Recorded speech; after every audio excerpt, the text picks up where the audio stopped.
Darren Pulpit is hale and hearty and back in top form. The skilled tandem of Michael Renberg and Carl Dykhouse had a list of 7 new faces to go with the incomparable Dino Ciccarelli in the Lightning lineup. Tonight will be extra special as the Lightning and the Tampa Bay community honor the feistiest player not on the ice, John Cullen. Opening night, the Lightning and Carolina Hurricanes at the Ice Palace is next on Sunshine Network.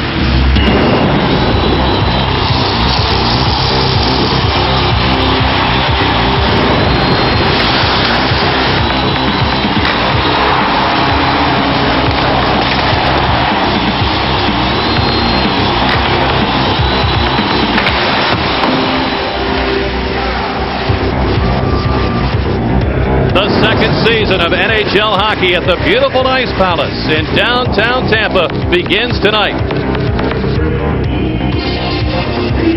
As here on Sunshine Network, the Tampa Bay Lightning open their 6th season of operation tonight against the Carolina Hurricanes, formerly the Hartford Whalers. Well, we've been without hockey here in the Tampa Bay area for nearly 6 months. We're pumped about getting started once again. We know you are too. Good evening, everyone. Welcome to our coverage. Rick Peckham along with the Chief, Bobby Taylor with you for another season of Lightning hockey here on Sunshine Network. And Chief, the Lightning coming off a 32-40-10 season, missing the playoffs by 3 points. Changes had to be made to improve the team. They were made, and the excitement has been building through training camp. A lot of times changes don't improve a team. In fact, it really tears the team down, but I don't think that happened this year with the Tampa Bay Lightning. The changes that they made has really boosted the morale of this hockey club. They're really pumped for this season, and we're going to look at some of those new players, and of course we're going to talk about this new attitude that the Lightning have this year. What also helps is the health of the team, Darren. Poopa, Brian Bradley, and others are ready to go. Key players, as you mentioned, Poopa and Bradley out most of the season last year. That was a big factor in the Lightning missing the playoffs. They're back, they're healthy, they're probably healthier than they have been in the last 3 or 4 years if you talk to them. And I think with the addition of those new players, this club has a good feeling about itself, Rick. And I'll tell you one thing, when the team has a good feeling about itself, they're going to do damage. As you know, last March, John Cullen was diagnosed as having lymphoma. He's been battling that cancer ever since. He is being honored tonight. The Lightning are donating 10% of all the ticket revenues to the Children's Cancer Center. And John is on the ice right now. We have a pregame ceremony involving him. Let's join the activities downstairs.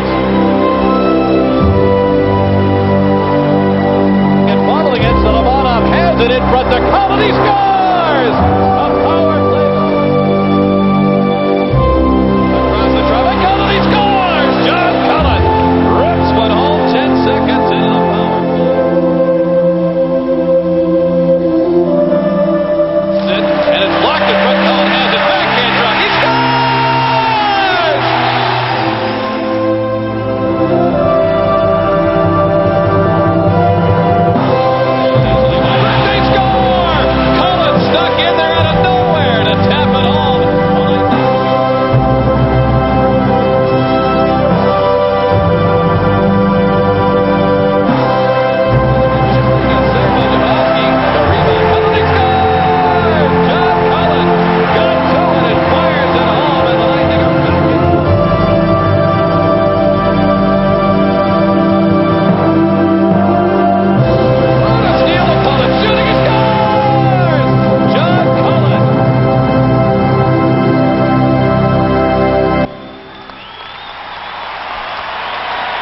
Ladies and gentlemen, at this time we direct your attention to center ice for a ceremonial face-off commemorating the start of the 97-98 Tampa Bay Lightning season. Please welcome Lightning President and Chief Executive Officer, Mr. Steve Otto, Lightning Center John Cullen, and Andy Layton representing the Children's Cancer Center. We invite team captains Kevin Dineen of the Carolina Hurricanes and Paul Eisenbart of the Tampa Bay Lightning to take the face-off.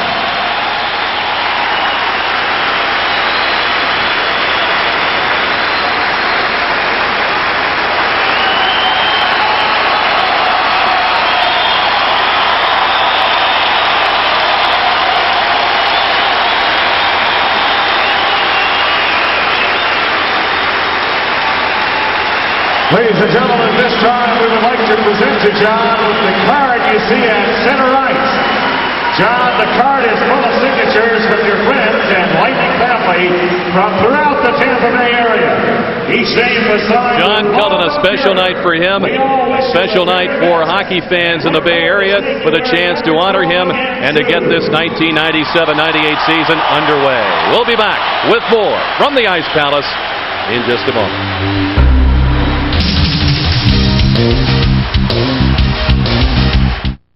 From Oliver Stone How come Patsy Cline don't put out no more new records? because she's dead comes a story about sex, I made you all hot and sweaty. murder, Killer. betrayal, Take the money and dump me! What? and everything else. Boy, when I go off, somebody gets hurt. Fine. Makes life worth living. An Oliver Stone movie, U-Turn. Everybody in this town on drugs? Rated R. Opens everywhere Friday. There's been a change in plans. I'm going to L.A. tomorrow. Tonight. The meeting's at 8 a.m.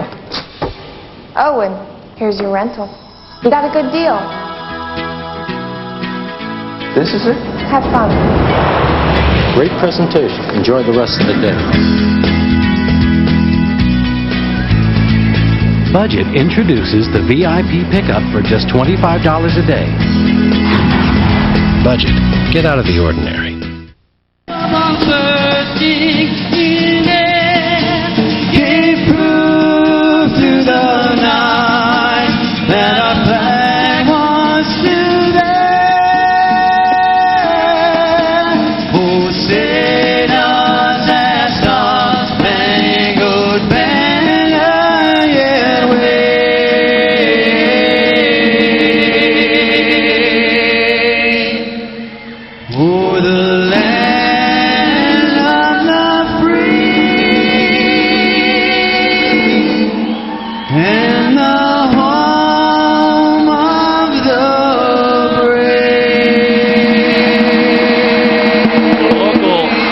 Group Sister Sarah gaining a national following with a national anthem to open the season. Here at the Ice Palace tonight, a great crowd on hand. And Chief, two of the players that these fans have come to see, they're very anxious to see in action. A couple of the changes that we mentioned, Michael Renberg and Carl Dykhouse. Two players, when you talk to the coaching staff and you talk to the players around them, they say they're world class, especially Michael Renberg. He got away from that Legion of Doom line that made him such a happy camper. But look at the size of the players that they got. You got two big guys. They're young. They're 25 years old. They got a lot of speed, and they bring that winning spirit to this team. Well, 2 years ago, of course, the Lightning made the playoffs, and they rode the injured back of Darren Pupa to get to the playoffs. He's had the back surgery. He's been given a clean bill of health, and he is ready to go. Boy, is he ever. He's had a tremendous training camp. Even the players can really see a different Darren Pupa. He's much more animated in the room. He's a lot happier because he's pain-free, and he feels good. And I'll tell you one thing, if he's healthy, the Lightning are in every single game. Well, the Hurricanes have opened a new market in the Raleigh-Greensboro, Carolina area, and they get underway with their first game ever tonight after 18 years in the NHL with the Hartford Whalers. We'll be back with tonight's opening face-off between the Lightning and Hurricanes in a moment. Tampa Bay Lightning Hockey on Sunshine Network is brought to you in part by Brewery Fresh Budweiser, who reminds you fresh beer tastes better.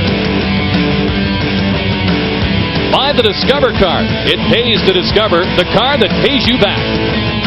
By Gatorade Thirst Quencher. For some, recess never ends. Life's a sport. Drink it up. And by Southwest Airlines. With fares so low, you have the freedom to go places.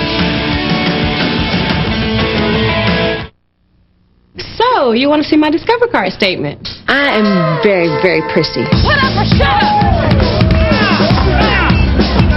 I love to be pampered. I go have my hair done. I love to go have my nails done, have pedicures, manicures.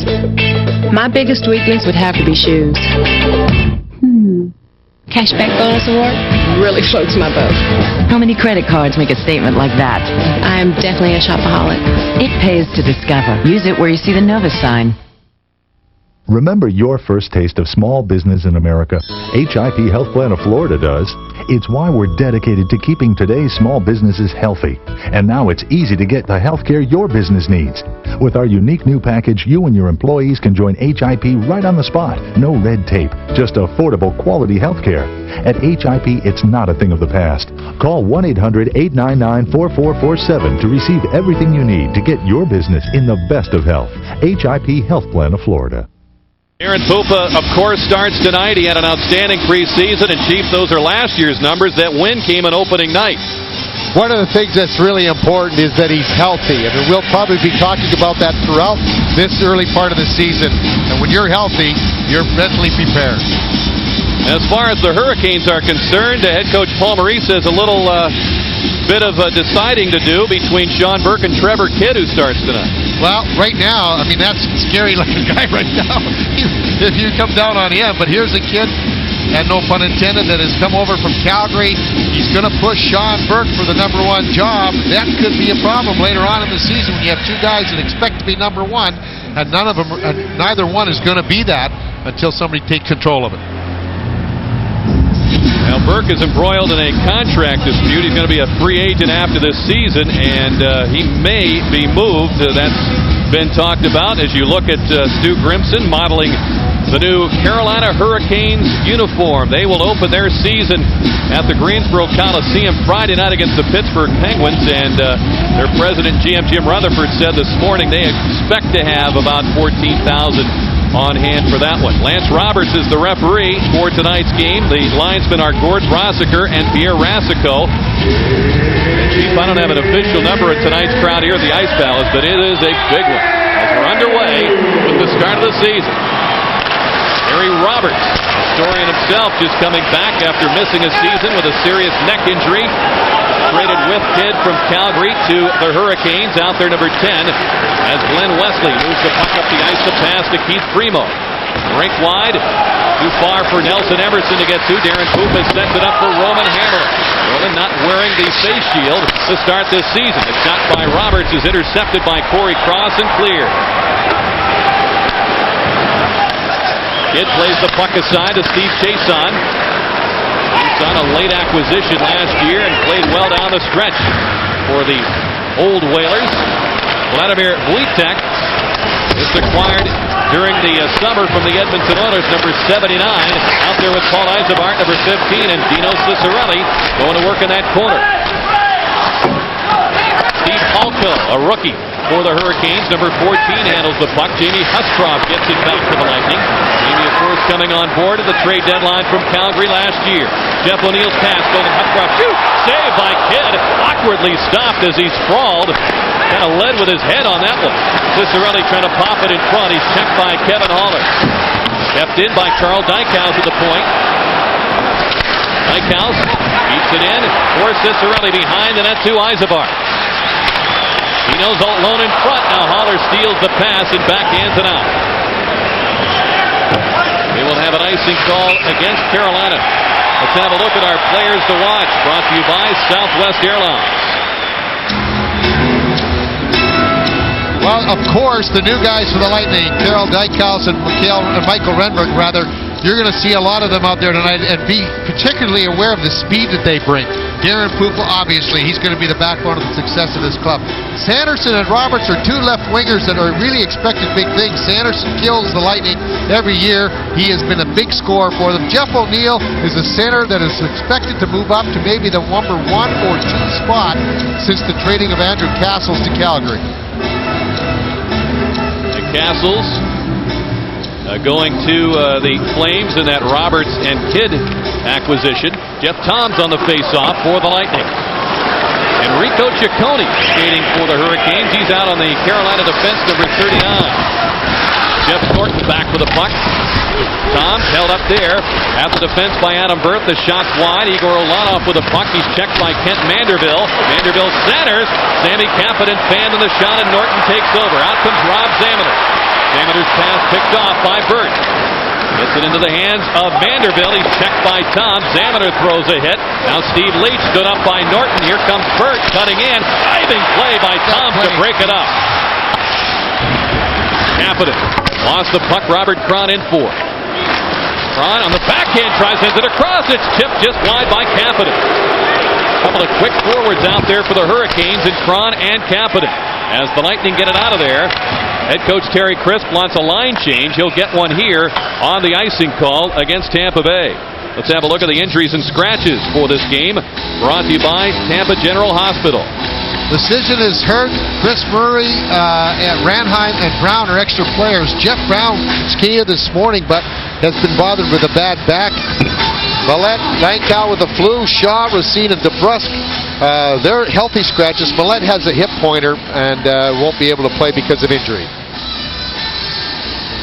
Ryan Bradley on the ice at center between Jason Weimer and Michael Renberg. You got Bradley and Weimer, two guys who missed a lot of time with injuries, and Renberg, a new face on the scene, and having them healthy through the season is really going to benefit this team. Yeah, that's the one thing that you take a look at. Health is a key factor in any team's success. Steve Chason back with the puck. Angles it off the boards. Roman Hammerlick over for it. Hammerlick enjoying a strong season with 7 assists. As the puck backhanded out by Renberg. Chason back for it. Hurricanes regroup quickly. Stu Crimson checked by Patrick Poulin. With the puck, it's Corey Cross firing wide of Trevor Kidd. A bouncing rebound, kicked in. Kidd is able to glove it and settle it down and cover it up. We've played 3:17 of the 1997-98 season. No score. Yeah, I'll be leaving on the 18th. Sometime in the morning, back on the 21st. And what's the last flight out? What's the one before that? Perfect.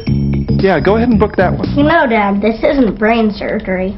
Now Southwest Airlines gives you the freedom to plan and purchase your flight online. It's so easy. Even a grown-up can do it. Now all you need is the confirmation number. Can I go play now? You are now free to move about the country.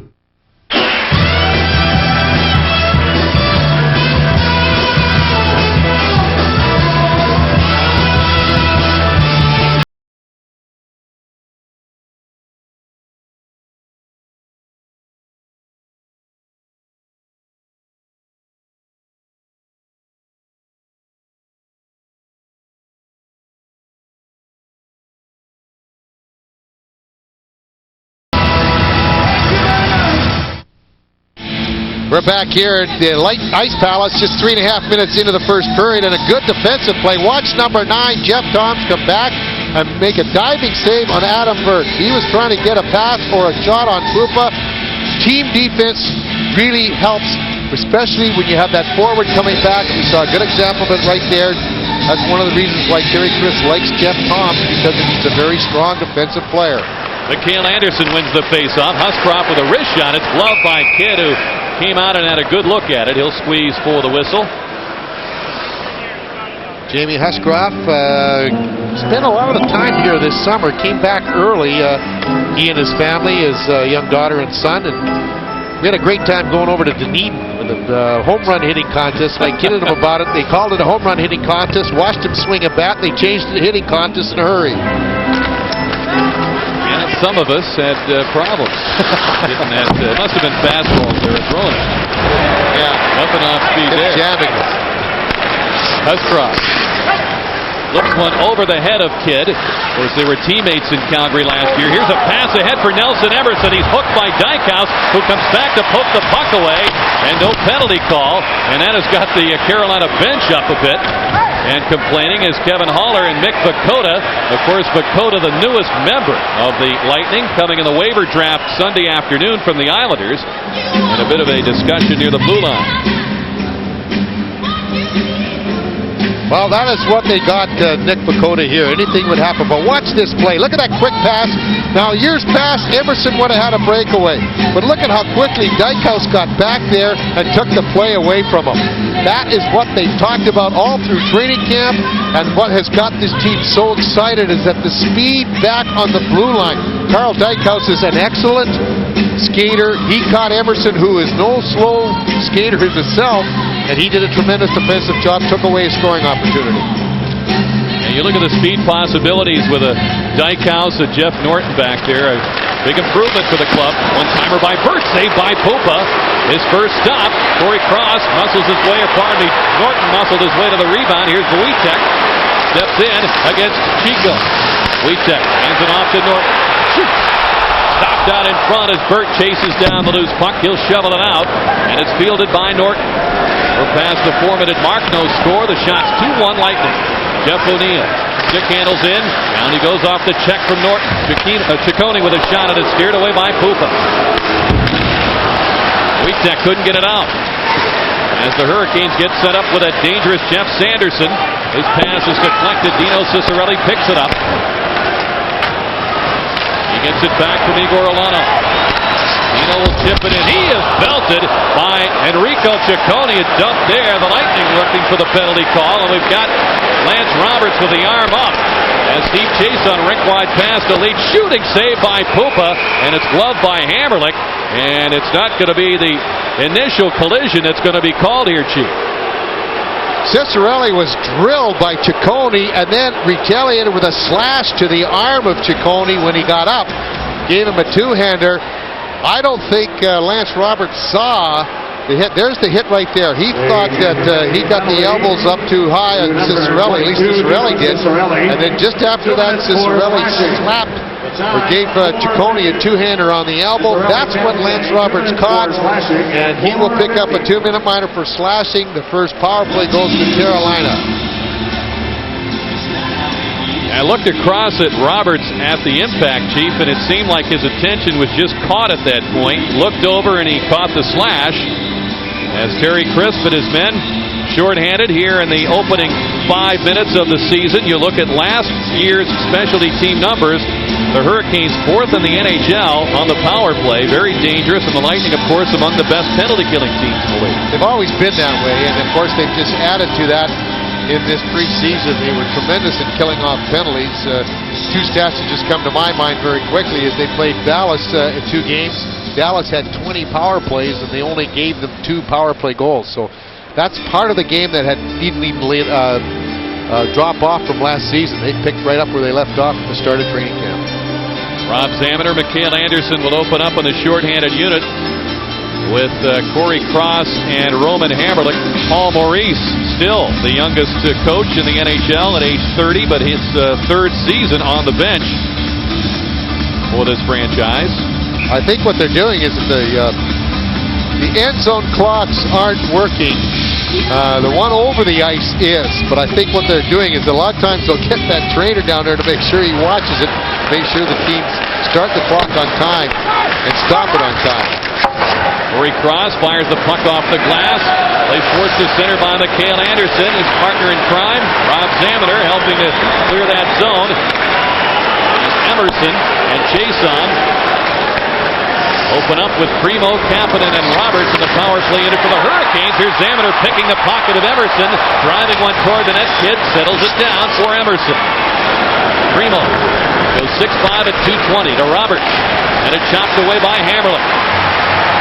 This is the kind of responsibility Roman Hammerlich wanted to get this season, Chief. He's getting a chance here early. You talk to the coaching staff, they said he has done a very good job with it. In fact, he's doing everything that is asked of him in penalty killing. Emerson around the horn to Primo. They got Jeff Sanderson in the slot. Emerson the one-timer, and it was blocked. Deflected away by Patrick Cullen. And he and Hammerlich combined to shovel it down the ice. About a minute, a little more than a minute has gone on the penalty. Against the penalty time clocks are not operable here as Kevin Dineen circles back. Mason over for Glenn Wesley. Ahead for O'Neill. Hurricanes first rounder from 1994, his 3rd season in the league. Chief mentioned big things expected of him. As the Hurricanes held up by Mikhail Anderson, Wesley and company forced back to center, and Anderson pursues it. O'Neill. About 25 seconds, maybe less than that, left on the penalty as Pupa settles down the dump in. He gets a skate on it under 10 seconds to go on the penalty to Ciccarelli for slashing. Sanderson closes in, backhands in front, knocked down, loose puck in the goal mouth, and it's tapped away to Examiner. He'll clear.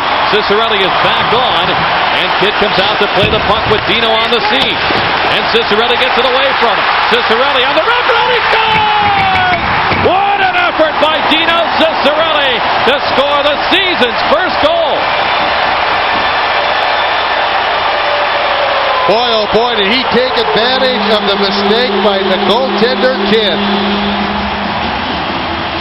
Trevor Kidd likes to get out and handle the puck. He's very similar to Ron Hextall of Philadelphia. Look at him out there, but instead of keeping the puck around and away from Cicerelli, he shot it right into him. And when your goaltender's out that far, look at this. Watch him. Now he's trying to get back and be calm about it, but he gets it up in the body.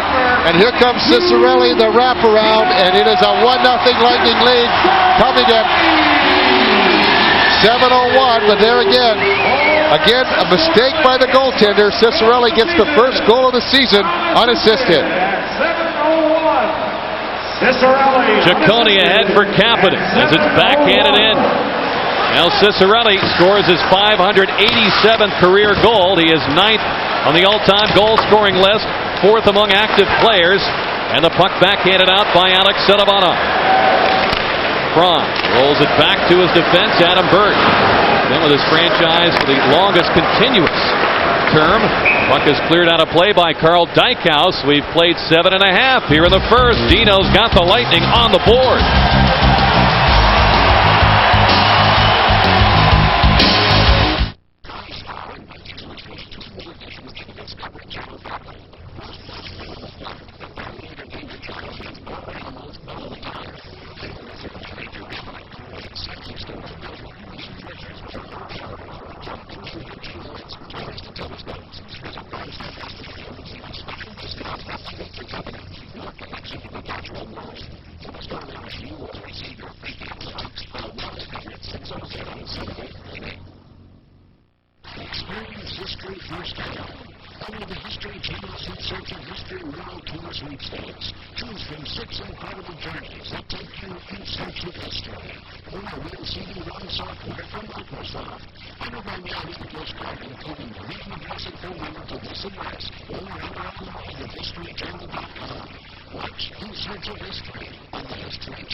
Welcome back.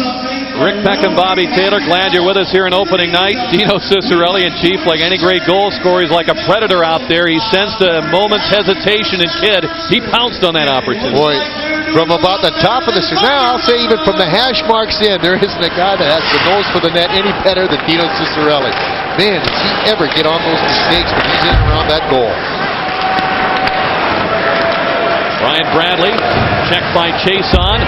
Boy, Jason Weaver dumped Gary Roberts. We've got a penalty call from Lance Roberts upcoming here at 7:49 for interference to Weaver.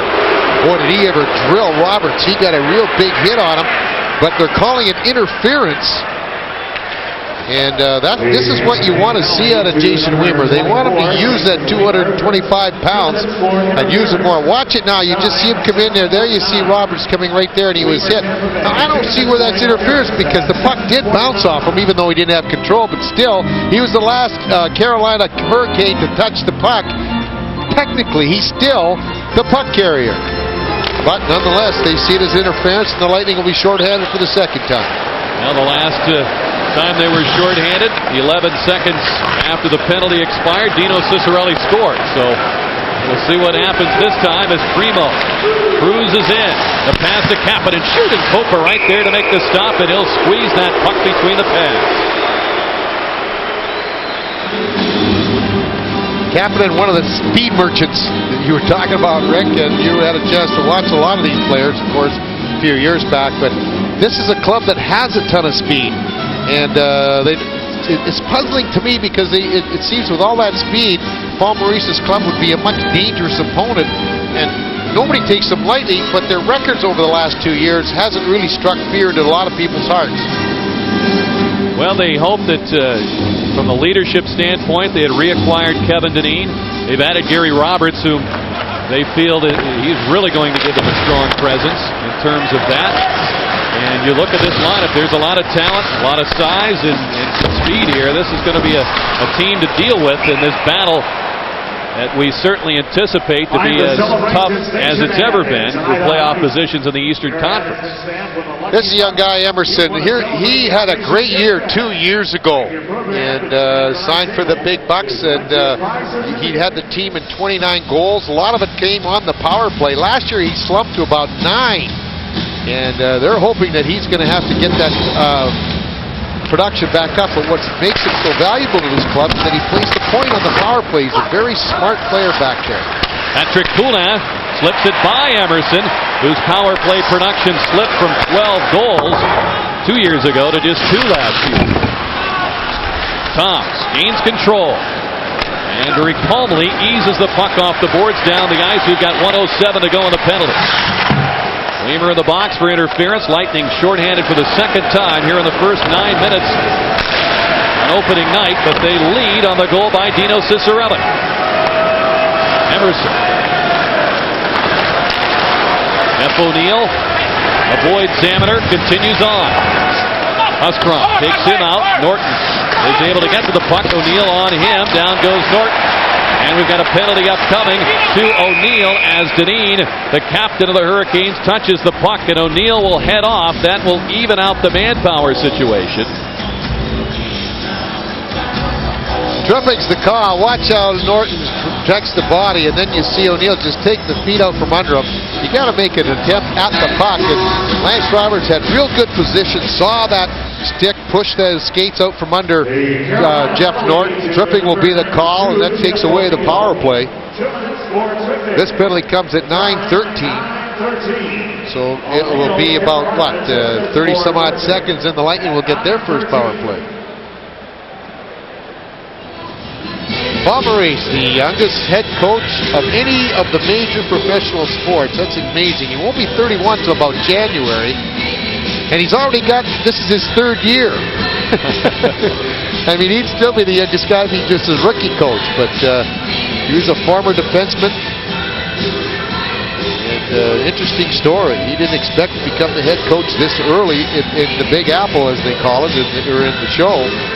And when he was named the head coach, or at least tried to be talked into being the head coach from Jim Rutherford, their GM, after Paul Holmgren was fired, he wasn't too sure that he wanted it. But like they always say, you don't get too many opportunities to get to the show, and when you do, you better take advantage of it. 5 players on his roster are older than he is, and 5 others are just as old. That's incredible. Bradley is belted by Kevin Haller. Kevin Dineen goes to work in that corner for the Hurricanes. And Dineen digs it out for Adam Burt. The pass across, and the shot by Sanderson is stopped by Pupa. Each team down a man now as Haller winds, fires, and Pupa gets a blocker on that. Burt backhands it off the side of the goal. Lightning will have the man advantage in 10 seconds. Down went Norton as the Hurricanes surrender the puck to Huskroft. Weimer set to come out. Bradley stick-handled in, but he still had Michael Renberg in that zone offside. The penalty to Weimer has expired, and the Lightning have their first power play chance of the season. And about 58 seconds left on the call to O'Neill. That's the numbers last year. As you can see, the Lightning's power play really suffered. A lot of it had to do with the absence of Brian Bradley. They had a lot of difficulty, the Lightning, in getting the puck into the offensive zone. Bradley was able to do that quite effectively all through training camp, and he's done it all through his career, is gain the offensive zone. And that's what they're hoping right now, that with his return, the Lightning will get set up there, that they can really start setting up the big shooters in Ciccarelli and Michael Renberg. I apologize, my math skills chief for slipping. There's a minute 24 to go on this penalty to O'Neill, so the Lightning... You got to use the fingers like I do. I had trouble getting my shoes off. Paul Yzerbark, Roman Hammerlich. Back it up. Along with Bradley, Renberg, and Ciccarelli. Wesley trying to beat Ciccarelli to that puck. Dino in there battling, swept away by Steve Leach. Hammerlich at the point has it. Bradley. Spins it to Ciccarelli. Looking for Yzerbark off the goalpost. Rebound hit the stop on Michael Renberg. And now he and Chason push and shove. Ciccarelli rushes in there. Oh, Yzerbark just stepped through the back door, got the perfect feed, and hit the goalpost, nearly making it 2-0. Puck movement is such a key to any success of a power play, and that's what the Lightning had there. They really moved the puck well along the one side of the rink, and then as the Carolina Hurricanes were starting to drift over there, that's when Cicerelli found Eisebart, as they talk about, going in the back door. He rattled it right off that crossbar.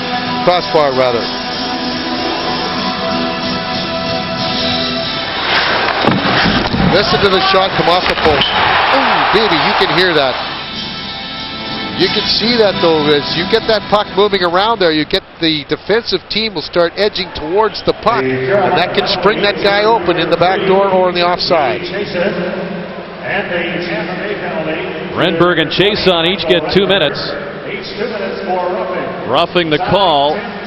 That will not affect the manpower situation. It's still a 5-on-4 skater advantage for the Lightning. And I believe 44 seconds are left on that penalty to Jeff O'Neill. This is after the play came in. Renberg taking another shot at it. And then he and Jason got their sticks up on one another. Hammerlick and Eisebart, the Lightning captain. See the penalties called by Lance Roberts here in this first period. 1-0 Lightning in front. Eisebart lost the handle on it. Ciccone knocks it down. It's cleared by Primo and Darren Pupa. Has more wins against this Carolina/Hartford franchise than any other franchise he's played against in his career. 16 W's. Kidd handles the dump into the other end. Cicerelli knocks down the clearing attempt. Penalty just about over 5 seconds to go on the call. Eisebart over for Hammerlick. It hopped off his stick. He's pressured by Roberts. O'Neill is back on. The Hurricanes fill the penalty. They're down 1-0. As Ciccone trying to play it out, gets it over to Roberts. Settleman offset, I'll take it. And Alex with a pass out of the reach of Bradley, who's on his way to the bench on a line change. Adam Burt moving it ahead to O'Neill. Pupa sees he's got Cicerelli waiting on the right wing boards, had trouble with it, chopped away by Cron. Pupa tries the other side to Norton, waiting to disrupt things was Kapanen. Combs lifts it to the point, Halko kept it in. Cicerelli fields back, he's met by Kapanen. Hammerlick trying to pry it loose. It comes to Toms, and Jeff smartly plays it off the boards and by Kevin Haller. Kapanen is a pleasant surprise last year with 13 goals held up. Here's Patrick Kulak cutting in. He's checked by Haller and wrestled off the puck. Toms tied up by Halko. Selivanov from back of the goal. Circles with it. Watched by Kapanen. Alex still wheeling and dealing. Norton wristing it. Selivanov takes it. Trying to fight off a check. The shot blocked by Haller. Cron couldn't get it out. Pulling the turnaround, drills it wide. Stephen Rice grabs it, and he'll just lift it out. Igor Ulanov back for the Lightning. Ahead for Kulak. Patrick, who was a first-round pick of this former Hartford franchise back in 1991. Wesley ahead for Jeff Sanderson. Nice play by Huscroft. Wesley taps it ahead. It's swept to O'Neill, and we got the whistle. And a penalty at call upcoming. 7:07 to go here in the first. Lightning leading 1-0.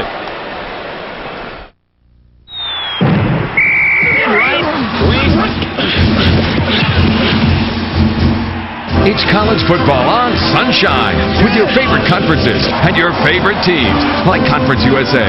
When they line it up, all hell breaks loose. And the Big 12, big boys bringing big hits for big damage. And don't forget the Pac-10, where the top guns shoot it out. It's a Pac-10 shootout between Arizona State and Washington, Saturday at 6:30 on Sunshine.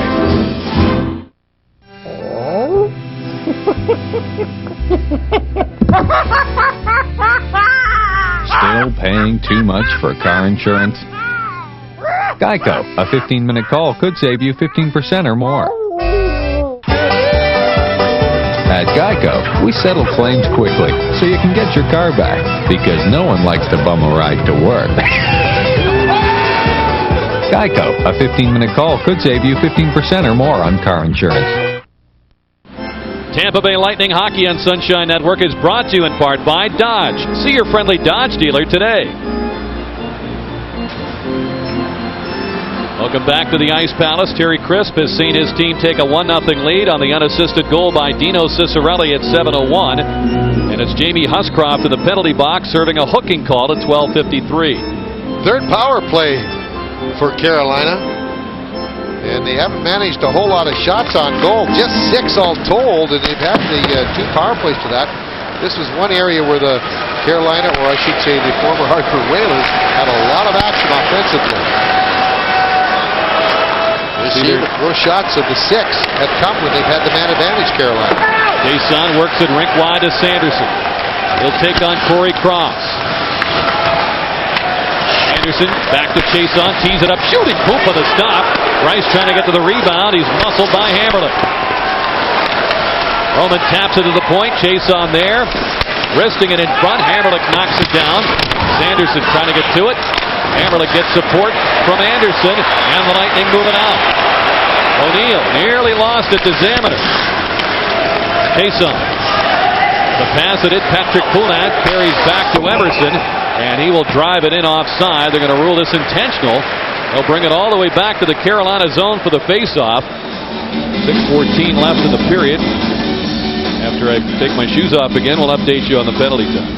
Zamaner and Anderson, I'll tell you, are 2 of the finest penalty killers. They have done it so well and so often together. They just read off everybody. The key to their success is that they really harass the puck carrier. A lot of penalty killers will take 1 turn at you or maybe a second turn and then turn away. Those 2 players don't. They keep hounding you until you get rid of the puck. They've been able to steal a lot of pucks away from players that are back on that point, whether it be a forward or a defenseman, because of that constant hounding. And that's what makes them so successful, and that's what makes this Lightning team a good penalty killing team. Roberts blocked the shot by Ulanov. Just over a minute left on the penalty to Huscroft. Kapanen. He is crunched by Ulanov. Primo. Puck carried in by Haller. He'll chip it in behind the net. Kapanen met there by Ulanov. Norton works against Roberts, and it's cleared out by Poulat, who certainly worked last year, Chief, to become an integral member of this penalty killing unit.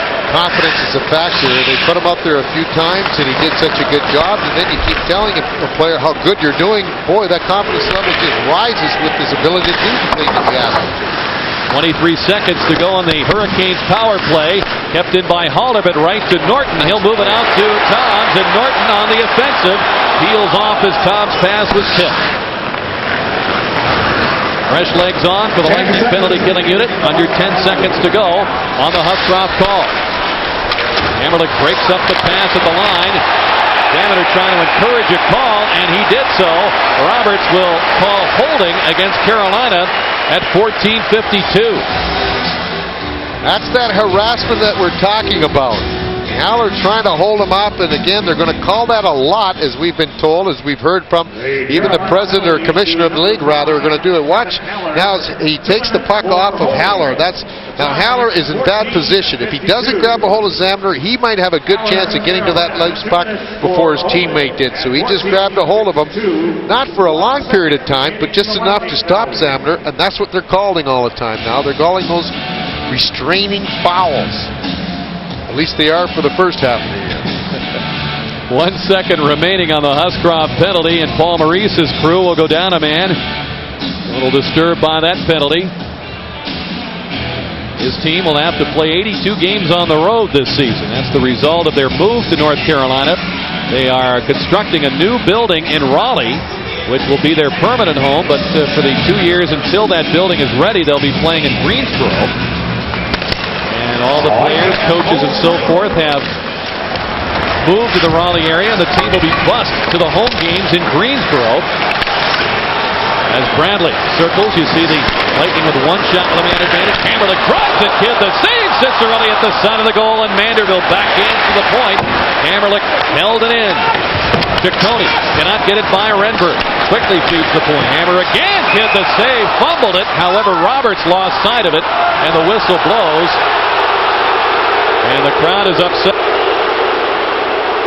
One of the things you're gonna find with this kid is that he will give a lot of rebounds. He doesn't seem to field the puck or take the shot cleanly. Watch now, as you see the shot will come in. There's the big rebound. Nice save, but he seemed like he had everything. But the second look, here's the good puck movement the Lightning have. A good shot by Hammerlick, nice and low, and they had good position. Michael Renberg right in front there trying to get in after Cicerelli had a chance at it, but the Lightning have done a good job of keeping that shot low coming from the point, which has given Kidd a lot of trouble here in this first period.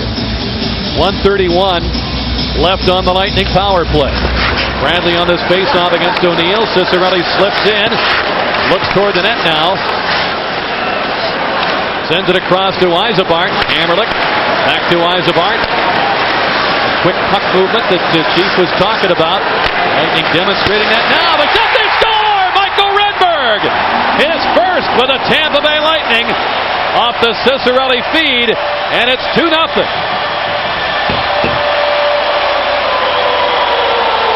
We talk about that movement. Boy, oh boy, nothing opens up holes in the defense when you move the puck very, very quickly. There you see it coming at ice level, a very quick shot, and there's it. Michael Renberg very accurately putting it up over the top. Now watch it. Here's the area right here. Michael Renberg right here in this slot area. See how much room he's got right here, and the pass will come right back into here before it's shot out. Okay? Watch it now.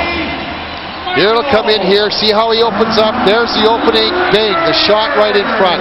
It's very difficult to guard that area when you pass the puck as quickly as the Lightning did on that area at that time. Renberg with his first in Tampa Bay. Cicerelli, Bradley the assist. Here's a try by the Hurricanes with Emerson going to the net that went wide. Renberg led the NHL in the preseason with 4 power play goals, and he gets one right off the bat here at 15:40 to make it 2-0. Picking up a goal and an assist in this first period so far as Haller lifts it in. Dykhouse and Huscroft bring it ahead. Quick movement once again to Solomonov, struggling down the boards against Wesley. And we get the penalty call coming out of that. That will go against Solomonov with the Lightning control. Sanderson circles with it. The extra man, Primo's on. The shot, Koopa the save. And as he turns it aside, Solomonov will be penalized for roughing. When we come back with the Lightning in front 2-0. Life. Equals sport.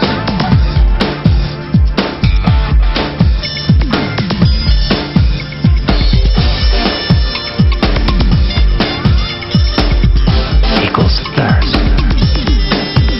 Equals Gatorade. Equals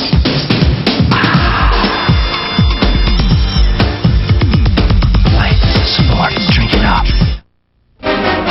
Hey Gator fans, get ready for the Gator Expo, Saturday, October 4th. The Gator Expo is your chance to sample products, play interactive games, and register to win great prizes, like a fully customized Gator van from Dodge. Come join the fun of the Gator Expo on the west side of Ben Hill Griffin Stadium, Saturday, October 4th from 2 until 6.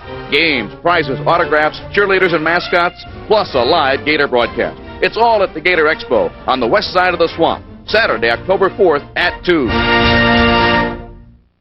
2-0 Lightning lead. They go down shorthanded again. Solomonov gets a roughing call, as you see him right there.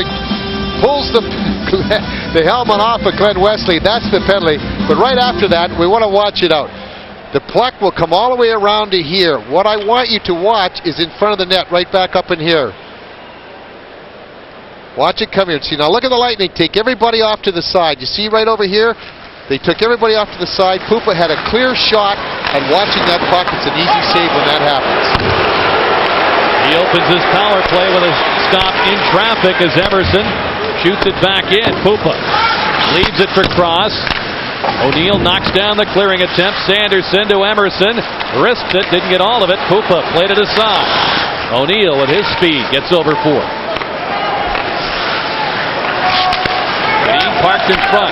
Emerson shoots. Bad save by Pupa. Rebound. Sanderson fires. It's blocked. Rebound. It's chipped wide. Corey Cross, while down on the ice, made a big block on Sanderson.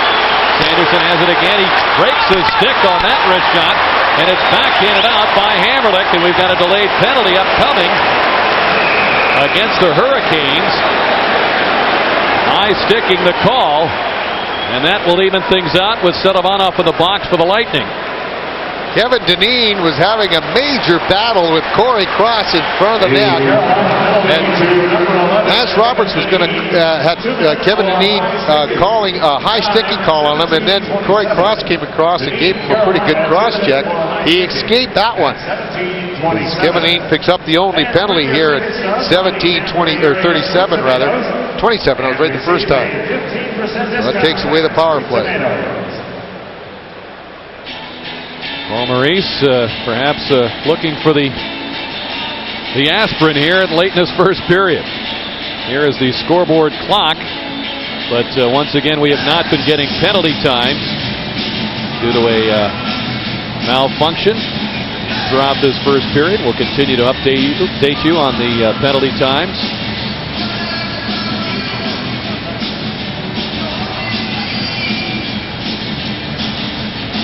Well, Coach Crisp, along with assistant Rick Patterson, you see just to the left there with the headset on, got to be pretty happy with the way this Lightning team has played in this first period. Carolina's outshot them 10-9, but again, you got to point out they've had 4 power plays to the Lightning's 2.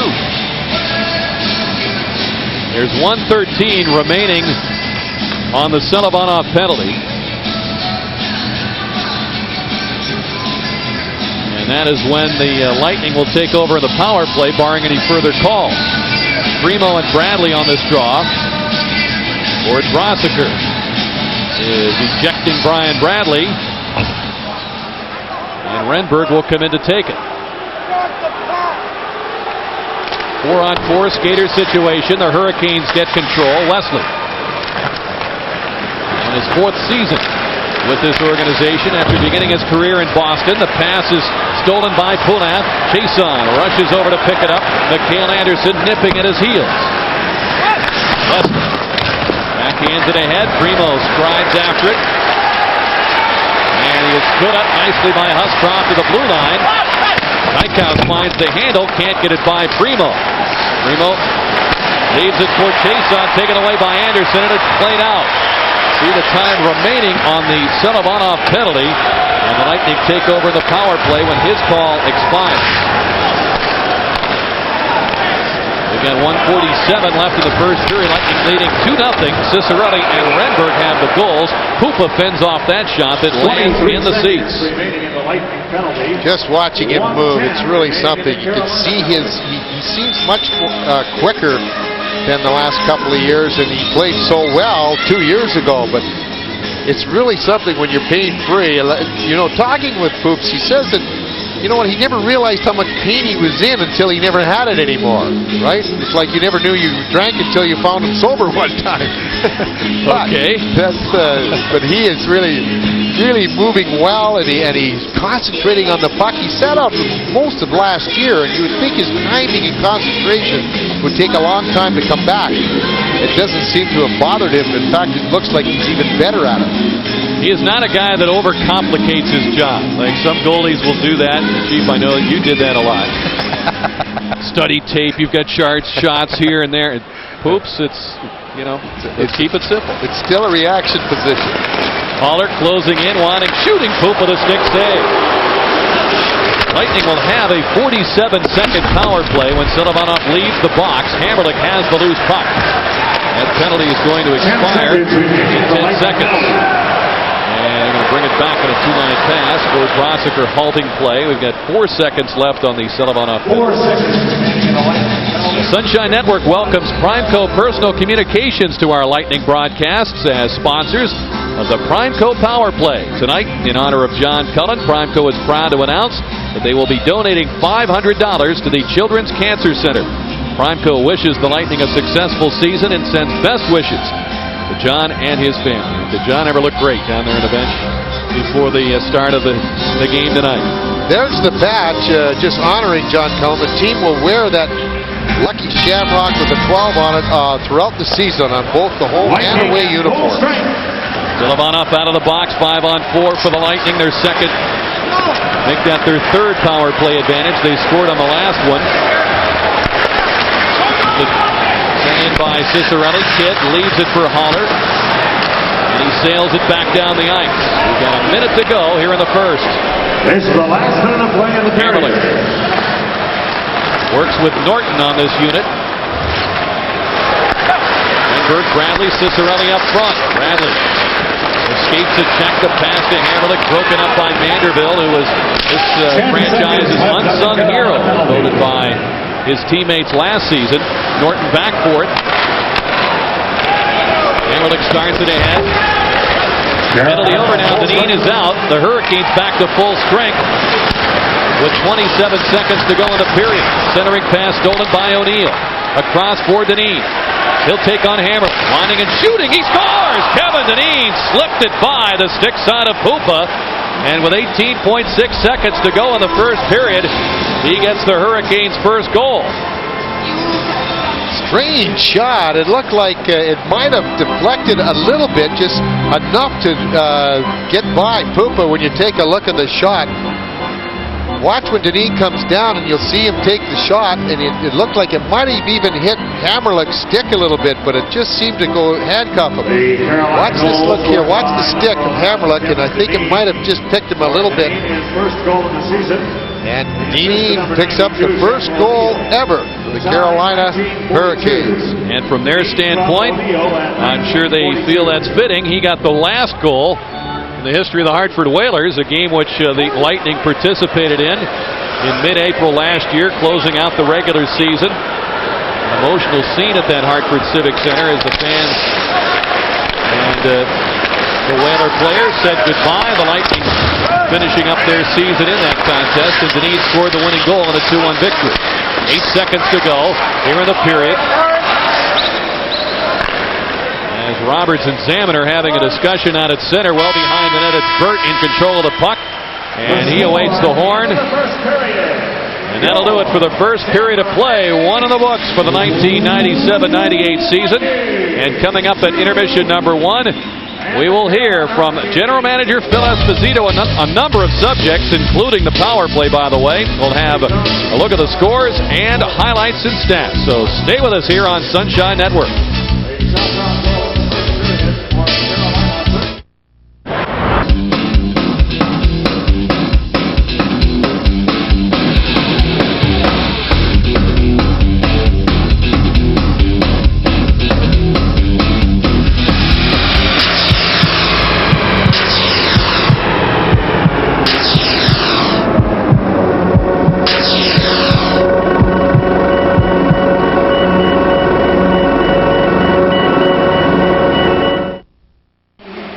We've played one period here on opening night. The Lightning leading here at the Ice Palace 2-1 over the Carolina Hurricanes.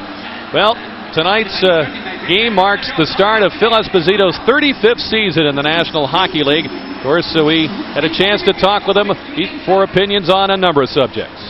For the first time, we've got 3 lines that can come over the boards and are capable of scoring goals. And that is something. And we've never had that before in this team, and I think this can take us a long way.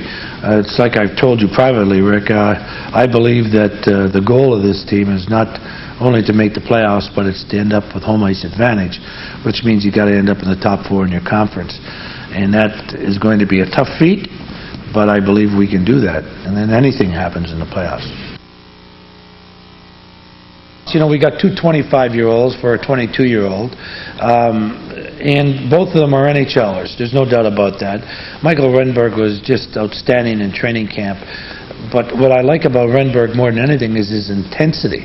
This guy hates to lose even in a scrimmage, and I love that in the guy. He has, and he may be our most intense player, and that's unusual for a European. And in Dykhouse, I thought he did very well in the first preseason game he played, and then he pulled the muscle. And we know he can skate, we know he can shoot, we know he can play physical if he has to, so we're looking forward to that. Well, this year we got 2 units. You know, one unit will be Renberg, Cicerelli, and Bradley, with, Isabart and Hammerlick on the defense. The next unit would be Dykhouse and Norton on the points with Selivanov, Langkow, and we're not sure who that left winger is going to be. Could be Wojtek or Wojtek. It could be Weimer. We're just not sure who's going to be the guy. But those are two pretty darn good units that can go out there and actually score goals, and we're very pleased by that. Coaches, managers, ownership, whatever. You do so much, you know, and it's really the players that have to do the thing. I mean, they're the ones that have to go on the ice. They're the ones that have to perform. And when they don't perform, who gets blamed? The coach gets blamed, or it's the manager because he's got the wrong players. But the fact of the matter is, it's the players. They're the ones that people come to see. They're the ones that they're paid to play. And they have to be professionals about it and do their jobs and do it properly.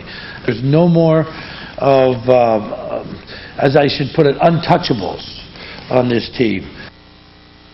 Now with Phil's new philosophy, this team leads 2-1, and one of the new acquisitions, Michael Renberg, has the lead goal in the game. And we'll be back with more at the first intermission in just a moment. Intermission, and Phil Esposito, in talking with us yesterday, an opinion on a lot of subjects. We were glad to sit down and talk with him as he tells us more about his team this year. When you have that speed, especially back in the blue line, they can get back there quickly and get the puck out as fast as they can out of their own zone, rather than just banging off the boards, which we really did a lot of last year. Banging off the glass, banging off the boards. They can wheel with it. They can. What I mean by that is they can go with it. They can take off. Our defense outside of Huscroft, and I don't say that negatory to Jamie, but outside of Huscroft are real good skaters. Now, Jamie isn't a great skater, but he can get there. And but the other 6 guys are awesome skaters and can move the puck out real quickly.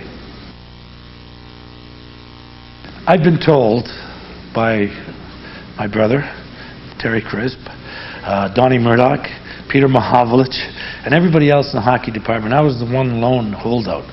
You got to have toughness because it makes the other guys play tougher and play bigger. I can't disagree with them.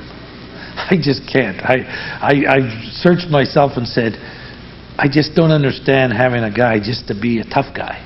But it does make the other players play bigger. Well, we've seen evidence already in one period of play of just about everything Phil was talking about with us yesterday as the Lightning lead at 2-1. We'll be back in a moment. Lightning in front of the Carolina Hurricanes here after one period of play of the Ice Palace, and you're going to hear us talk about the speed of the defense all throughout this season. We got 2 examples for you to show you how that speed on defense and the speed on offense is going to help this team. Let's take a look, and especially on defense. Right now, you're going to see the puck carrier right here for the Carolina Hurricanes. Here's Emerson right up at the front here, right in the center ice area right here. This is Dykhouse. They are even right here. When you see them before, roll the tape. When you see it before, that would be a breakaway for Emerson, a good skater. But watch the speed of Dykhouse to get back, take the puck off, and take it off rather easily. That is going to help them defensively. Now, offense. We talk about how the players have to jump up into the play. You'll see the puck here. This is Wojtek right here. Over here, Norton, you can't see him. He's in this area right here. Once he carries the puck into the zone, you'll watch how Norton will join the play. Let's roll the tape. Watch now as Wojtek comes in here. Now he comes back, he peels back. Now stop it right here. Here's Wojtek, the puck carrier. Here he is, Norton. He's moved in right away. Before, our defense would have been way back here at the red line. Now they move up, and he's a better play, or better chance to get an offensive chance here in the offense. As you see the pass coming into him, the offensive zone. Here he is. Norton will move right in, go around Deneen, and take a good shot away. The kid has to make a big save. That's the speed on offense and defense that we're going to see throughout this season. We'll be back right after this. 2-1 Lightning lead here after one period of play in the Ice Palace.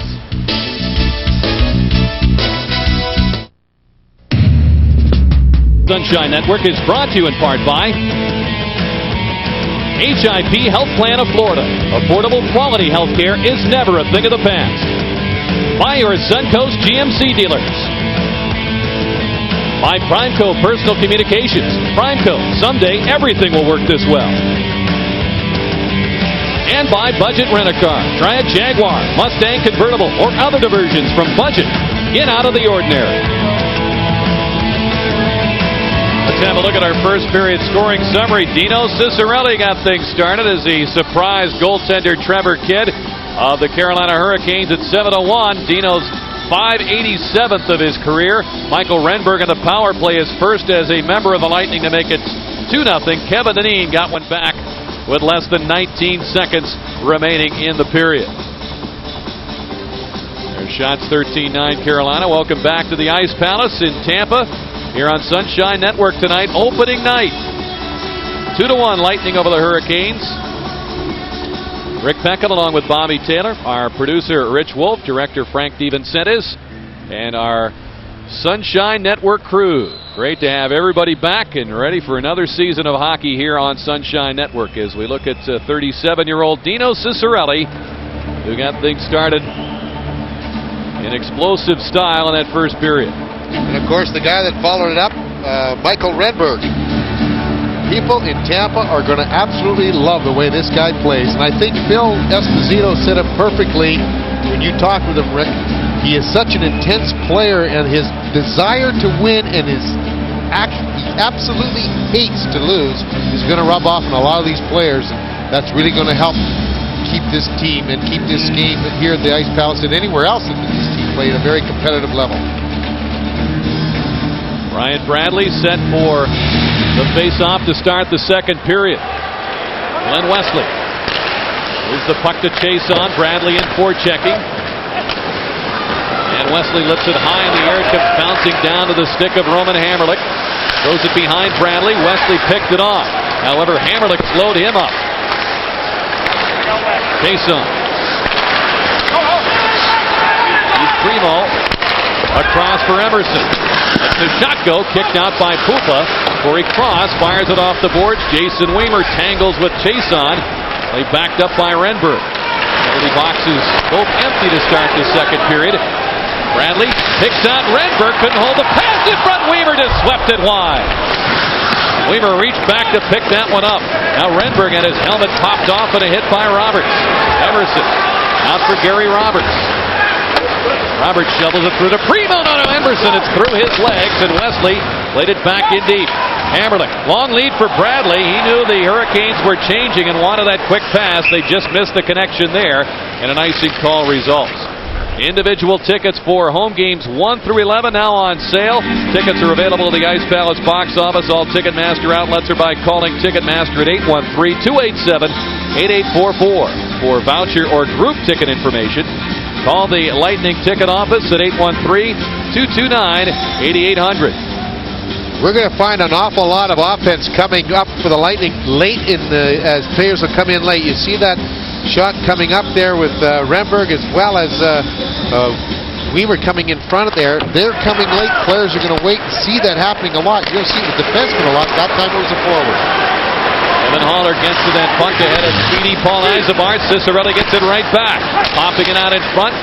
And Stephen Halko, the rookie out of the University of Michigan, cleared the zone. Uscroft plays it back in, and Yzerbar was on his way out of the zone. We get the whistle for the offside. Look at Jamie Huscroft. Lightning finishing up the preseason at 2-4-1. Carolina 4-2-2. Both the Lightning wins coming in the final two games against the Florida Panthers. A game that Lightning players kind of feel really helped bring them together. It was a tough game, a lot of fights. As James Roberts readies himself. Anderson wanting and shooting, and it's deflected away by Huscroft. Halko trying to keep it in, could not. Dineen pressured by Yzerbar. 2-on-1 with Ciccarelli. Yzerbar closing, and he shoots it at the post. He hit one at the other end of the first period. Dykhouse has it back at center. He gives it to Yzerbar. So far, it's the post 2 and Yzerbar nothing. He's going to be talking to himself if he doesn't connect. Anderson has room to roam. Gaining speed, leaves it. Dineen shoots it. Poop with a save, and he covers. Well, you're right, though. You know, Kevin Dineen, a long time favorite in Hartford, will probably be one of the favorite players when they in Carolina this season as well, mainly because of his gritty style of play.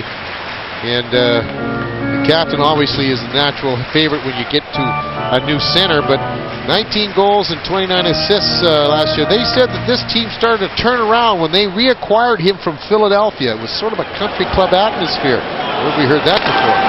And when Kevin Dineen came back to Hartford, he started to get that work ethic back in the play of the Whalers. Now they're hoping to carry that over here in Carolina. He has battled Crohn's disease and intestinal disorder earlier in his career, and he is a battler. Shook hands with John Cullen, certainly a great battler himself with what he's dealing with. And here's Alex Silovanov. The Lightning trying to get set up in that hurricane zone. Adam Bird takes over the puck. Ahead for Leach. Steve Leach acquired from St. Louis back in June. Hoopa can't get to the dump in, comes all the way around to Ciccone. Behind, Kapanen couldn't slow it down. Leach tracks it down. Leach fires, and it's intercepted by Igor Ulanov. Norton ahead for Zamaner. Rob dumps it into the corner. Zamaner getting to it himself. Silovanov met by Robert Cron. Zamaner beats the point. Cron shoots, and it's steered away by Kidd. Bouncing puck, Silovanov gets to it. He's grabbed by Cron. Ciccone in that corner. Thrown away by Zamaner. Cutting in front. A sprawling play by Haller, I believe. Puck in the crease. The Lightning saying that he covered it in the crease. That was Adam Bird involved there. If it was ruled covered in the crease by a defenseman, it would have been a penalty shot. Cross flips it high off the glass, and Bird takes it. Bird, and then a nice poke check by Corey Cross at the blue line. The play is offside. It's 2-1 early in the second. Lightning. Talk about what Zamaner come out of the corner, and Bert told him stop it right here. Now you see Bert. He has the puck right here. He slides back into this goal crease right in here. Watch his hand once he gets in there. Watch the hand now. See it? If he holds it, but he doesn't. He throws it right out, and that's when Zamaner was hoping he'd get a call, but he got rid of it too quickly. Had he kept it there, the whistle blown, it would have been a penalty shot, as Rick pointed out. Lightning carrying things early with that 2-0 lead, but Carolina has had the last 7 shots on goal. Mick Bakota registers the big hit on Wesley. Lightning looking to get the attack going once again. Of course, Yzerbark had that shot that hit the post. That doesn't count as a shot on goal. Handled it, and the Lightning reorganize at center. Anderson looks to penetrate that Hurricane line. Anderson turns on the speed. The shot is blunted by Wesley, and we've got a penalty upcoming to Wesley for roughing up Anderson behind the net. Grimson and Bakota have squared off in the corner, and the linesmen turn their attention to them. We'll see what Lance Roberts has for us here at 4:19. I think he's going to call a cross-checking minor on Wesley, who, by the way, has changed his number. Watch as the shot will come by there. See again, Kidd not controlling the puck. Here's the cross-check right over the top of the head. And then you'll see, look at this. There's Grimson and Bakota. Bakota's smart. He sees the penalty going to come out. Instead of going right after Grimson to maybe get the Lightning out of a power play situation, he just notes who it is. Maybe they'll meet later on. Well, the dance cards have got to be wide open here on opening night. There you go. Fourth power play chance for Tampa Bay. Renberg's goal. That power play goal, and by the way, his goal is the last shot the Lightning had. That was with 4:20 to go in the first period, so they'll look to crank it up once again here. Bradley and Primo. We're off on the faceoff. Bradley cleanly wins it. Yzerbark digs it out of his skates. Here's Hammerlick looking for room, shooting, and it hit Yzerbark in the ankle. Bradley. Behind to Cicerelli, popped away. Hammerlick skating after it, belted by his old chum, Enrico Ciccone. Bradley goes now to Cicerelli, looking in front, and Primo blocks that. Going to drive it away. It's off the stick of Hammerlick. Emerson will send it the rest of the way down the ice. And Chief, it looked like the Hurricanes made an adjustment on that backdoor pass the Lightning have been using. Yeah, it's been really successful, the Lightning, and they're having that one forward come down to help the defense out down low. So they're going to have 3 players very close to their goaltenders. They Chason bumped by Bradley. Now Renberg involved. Hammerlich keeps the play into the point, but his backhand feed comes out over the line. And the Lightning have to come all the way out and regroup here. Midway through this power play opportunity, and a chance to regain the 2-goal lead. Hammerlich ahead for Bradley. He's got Renberg and Cicerelli with him. Bradley steps around a Renberg pick. Pass intercepted by Haller in the corner. He'll chip it out. He get right off the back of Lance Roberts. Lightning would have had the puck all the way down in behind goaltender Trevor Kidd and had a great chance to set up. About 30 seconds to go now on the power play. Selivanov, the pass for Wojtek cutting in. Had trouble with a bouncing puck. He's met by Kapanen. Behind the net, Weimer takes it. Weimer out to Dykhouse. Back to Weimer. Quick shot is by the shoulder of Kidd. Norton out of Wojtek. Ciccone out muscles him. Rico at 6'5" and 220. 10 seconds. Taken away by Selivanov, though. Dykhouse unable to hold it in. The Lightning forced out in the closing seconds of this Wesley call. Carolina kills the penalty. They stay at a 2-1 deficit. Wojtek gains the line, slipping it through the Weimer, and it was pried away at the defense by Burt. Now Wojtek on Haller. Puck bounces to Huscroft. Will hold up the Hurricanes as they now bring it ahead. Denis chasing down the pass. Norton with that great skating speed, beating him to it. Norton unable to get it by Sanderson. Sanderson back to Denis. Quick pass in front. O'Neill was checked. It rolled to Weimer. He'll play it out. Chason over for Jeff O'Neill. Pupa steps out to hold it up for Huscroft. Norton and a Weimer, and he will just backhand it down the ice almost as if he had a highlight session there. He must be going over to Tampa highlight there. Sounds like they do. What that thing that they use? Cesta? Yeah.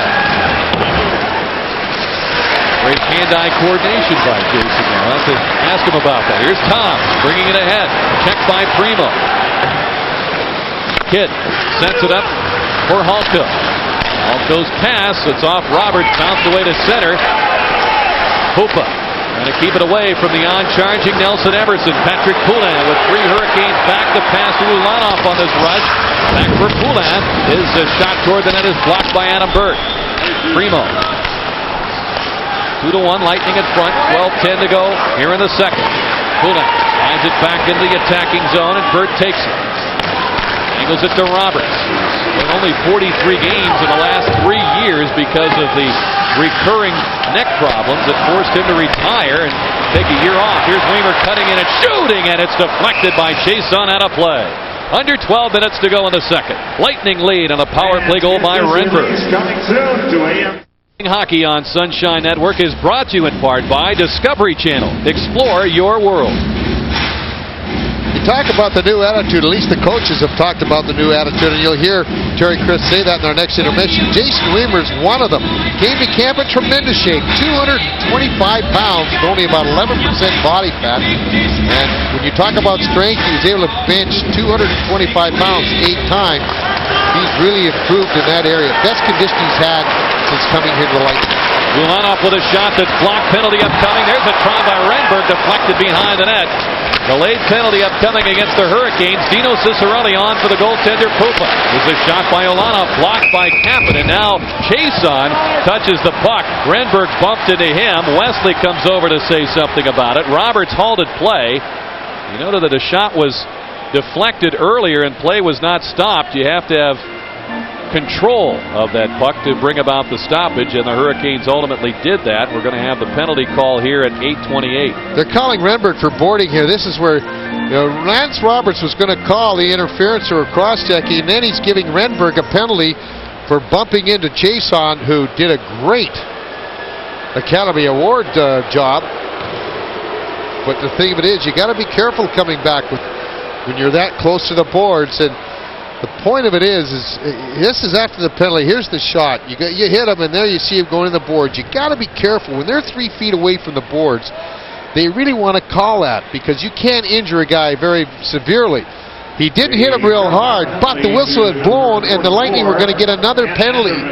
So there would have been a two-man advantage. Instead, now they're still just going to have one. But there's the penalty just off to the left there, as you see. Vanderbilt holding on to the Lightning player, just holding right on to Bradley right there. So the chance for the Lightning to go two-man up goes by the wayside, as you see Vanderbilt will get a holding call, and Renberg will get a boarding call. Well, this is an example, Chief, of 4-on-4 more open ice. So we talk about team speed. Phil talked about it last intermission. This is where this can help. It really can, and this is when you have that good skating defense that can really move up and create a lot of 3-on-2s. Norton is on for the Lightning. Hurricanes gain control now as Sanderson brings it out. Anderson cuts in. Now a penalty upcoming against the Lightning as Haller got involved at the blue line away from the puck. Paul Eisenbart's going to complain about it, but it's holding indicated by Roberts, and this will create a 4-on-3 skater advantage for the Carolina Hurricanes, who trail 2-1. That is that obstruction rule that they've talked about, that they're going to call very, very closely. I mean, those plays there is a lot of times it's just a normal play. The coaches don't like it, but that is the rule coming down from on top. Eisenbart just trying to get in front of the player coming back, Haller, and he did a good job of it, but Haller very wisely went to the ice. And that was the one thing when they cracked down on these holding calls and these obstruction calls 2 years ago. The players were really making a mockery of it, because you come by them and just say hello and they'd fall down, and then the penalty was called. And that was what you got to really be careful about. You can call this restraining fouls when it is actually restraining, but when guys are taking advantage of it and just reacting to it and trying to embellish the play to make the referee see it, you see that a lot more often, and that's what angers the players. Scoring was down about a goal per game overall last year, and it really wasn't an even strength scoring. It was in power play scoring because there were so few power play opportunities, and certainly it looks like we'll have many more of those if they continue to call the obstruction penalties, and that will create more power play opportunities and more scoring. Emerson has got Primo in front, back to Chason, tees it up and shoots, knocked down in front, they score on the rebound. Emerson popped it home after the first shot hit Primo, and Carolina has tied it up at 2 with a man advantage. Emerson's excited, obviously. He only got 9 last year, all told. Now he gets off one of the first game. As you take a look, Lightning are doing a pretty good job of keeping their 2 men up around the point, and the shot will come through. Now you got 3 guys coming to the net, and Emerson's right there for the rebound to pop it home. And that's the one thing. If you can get that shot through from that point and have 3 guys charging the net, Pupa didn't exactly see where that rebound came. He had that big body in front, and now they're reviewing it, but it is a goal. I think they're trying to see if that player was in the crease before it went in. As you see there to the left of your screen, Sanderson was skating by there, but he was not in the crease before the goal went in. So the power play has resulted in the lead goal for the Lightning, and now the power play has given the Carolina Panthers, the football team, the Carolina Hurricanes, the tie. Man, you're such a football fan, Chief. I could see where that would happen. We're making one out of you. You bet. The Bucks are making me one. Well, Emerson at 9:23, and Lance Roberts was indeed on the phone with Bill Friday, I believe, is the video goal judge here tonight. Wally Harris is the supervisor of officials in attendance. As we continue in a 4-on-4 skater situation. Norton handles the puck. About a minute, little less than a minute left on the minor penalties being served by Vanderbilt and Renberg. Here's Bradley stick handling in. Sullivanov plays it behind the net. Kidd keeps it moving. Hammerlick shifted back to the corner and over the glass and out of play. You joined us late. The penalty clock's not working tonight, so we're able to update you periodically on the time remaining on the penalties.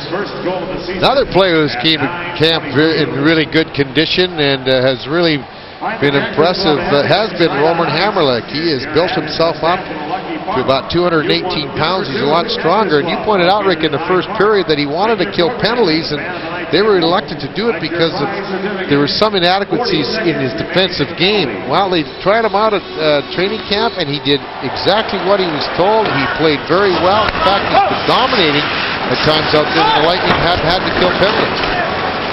Waller with a lead pass for Robert Cron. Norton steps up on him. Hammerlich staying right with Kapanen. Not appreciating the physical play of Roman Hammerlich, who teammates, coaches, everybody around Bruce Camp have commented on how his focus has been there and the maturity is growing with the 23-year-old defenseman. Bradley out in front of the backhand, trying to hand it off, and Solomonov let it go, thinking there was someone behind him. Kapanen maneuvers ahead. Vanderbilt and Renberg set to come out, and the teams are back to full strength now.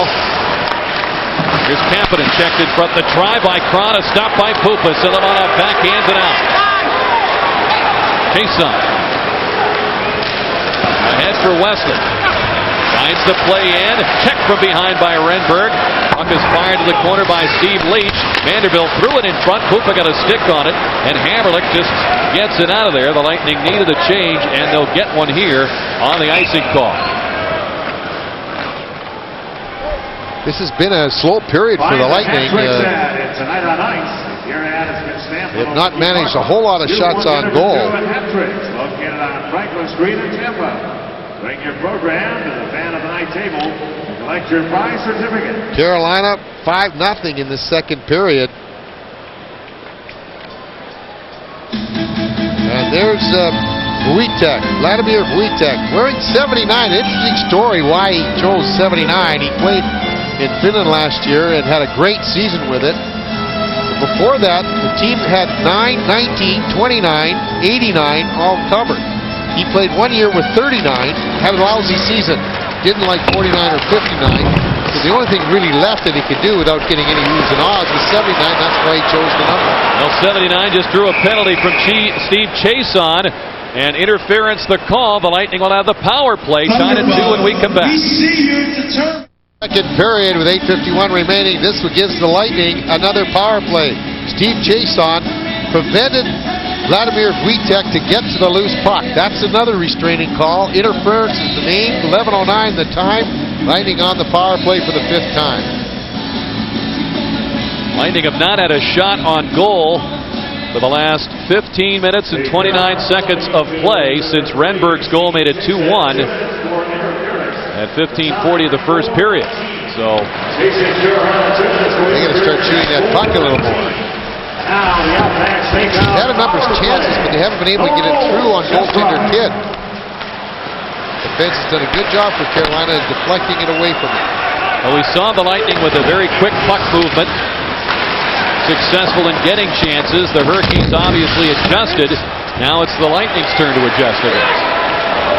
As Hammerlich trying to backhand it down the boards, chopped, knocked down, and Bradley allows Yzerbark to take it, taken away by Emerson, and it's cleared down the ice.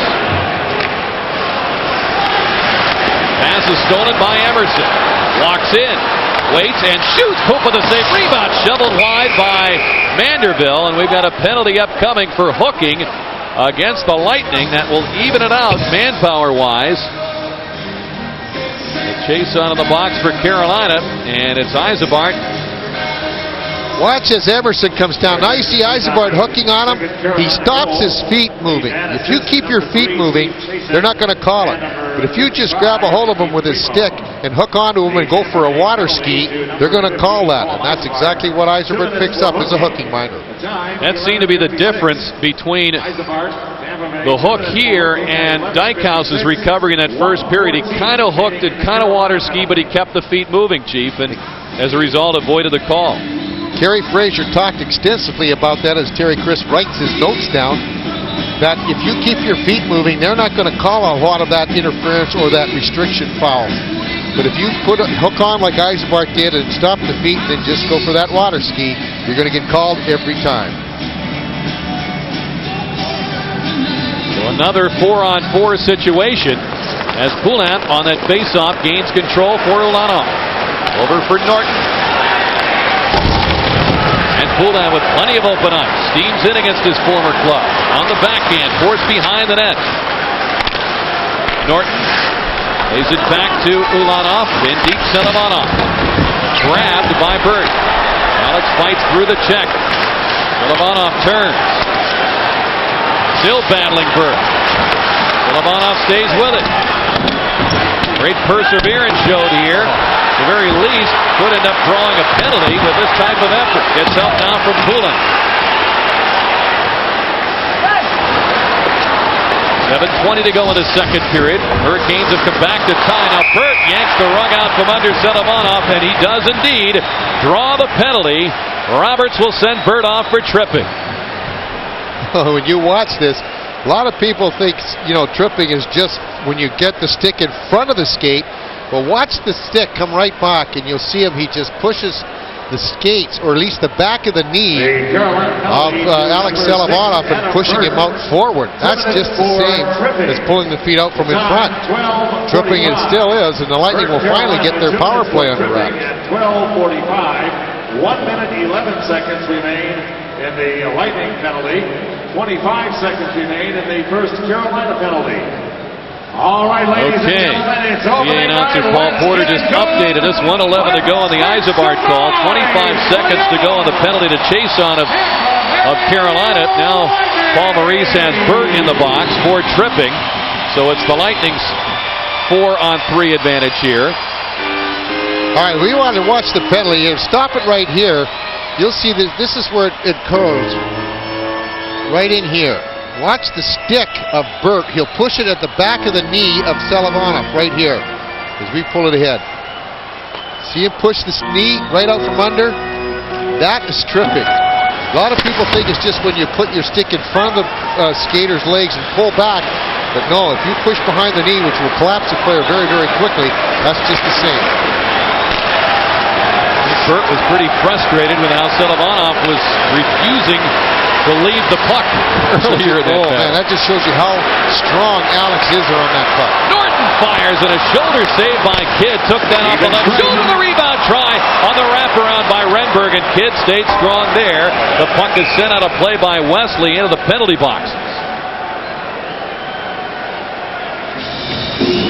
Trevor Kidd, a former Calgary first-round draft pick, embroiled in a goaltending controversy with Rick Tabaracci last year. Tabby sent to the Lightning, who were in need of goaltending help with poop on the sidelines, and now Tabby goes back to Calgary, Chief. There's the big shot, as you see. Kidd, who's a blocker, he wasn't too sure exactly where that shot was going to go. Even after it hit him, he was definitely not sure. It popped up in the air, and that enabled Renberg to grab a hold of it and come around. But Kidd, who has great flexibility, can really get those legs when they're long. He's 6'3". He can get them almost flat on the ice, somewhat like a ballet dancer, and there's no holes along the ice. Renberg tried to shovel it underneath the Carolina goaltender, but Kidd was there to make the save. But a good chance and a good opportunity for the Lightning, and one of the few they've had in this period. Kidd needs to adjust a strap on his skates, and the Hurricanes saw their first penalty end. The call to Chason, each team down a man. And the Lightning end the shot drought from the Renberg goal in the first period to that last couple of opportunities. 17 minutes and 29 seconds to lapse between shots. So the Lightning will again have the man advantage when Yzerbar leaves the box in 39 seconds. All these overlapping penalties. What a night to have the scoreboard not showing us the penalty times. The penalty clock is a very important thing. It gets coaches very nervous, as does players. You can't see it. You really can judge their play according to the time that's left. Cullen dumps it in. Wesley back.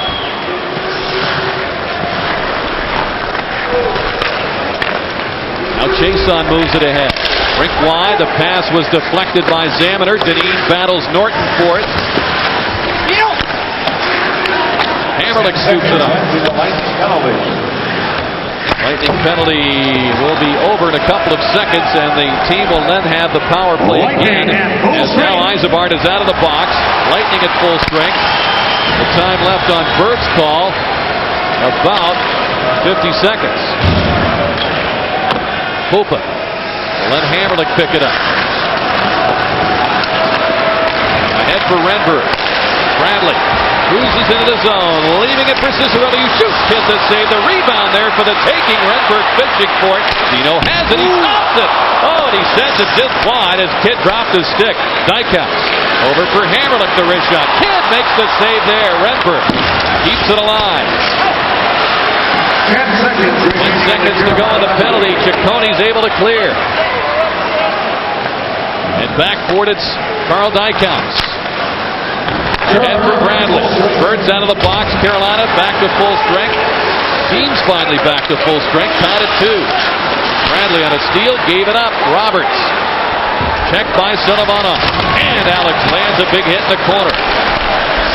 Chased on winding and drilling one. Pupa the save as he stepped away from the traffic. Bradley fires it out. Wesley has a race in his hand. Cicerelli at the end of his shift. However, he didn't give up.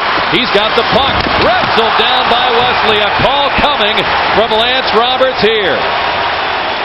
Lightning on the power play late in the second. When we come back, tied at 2.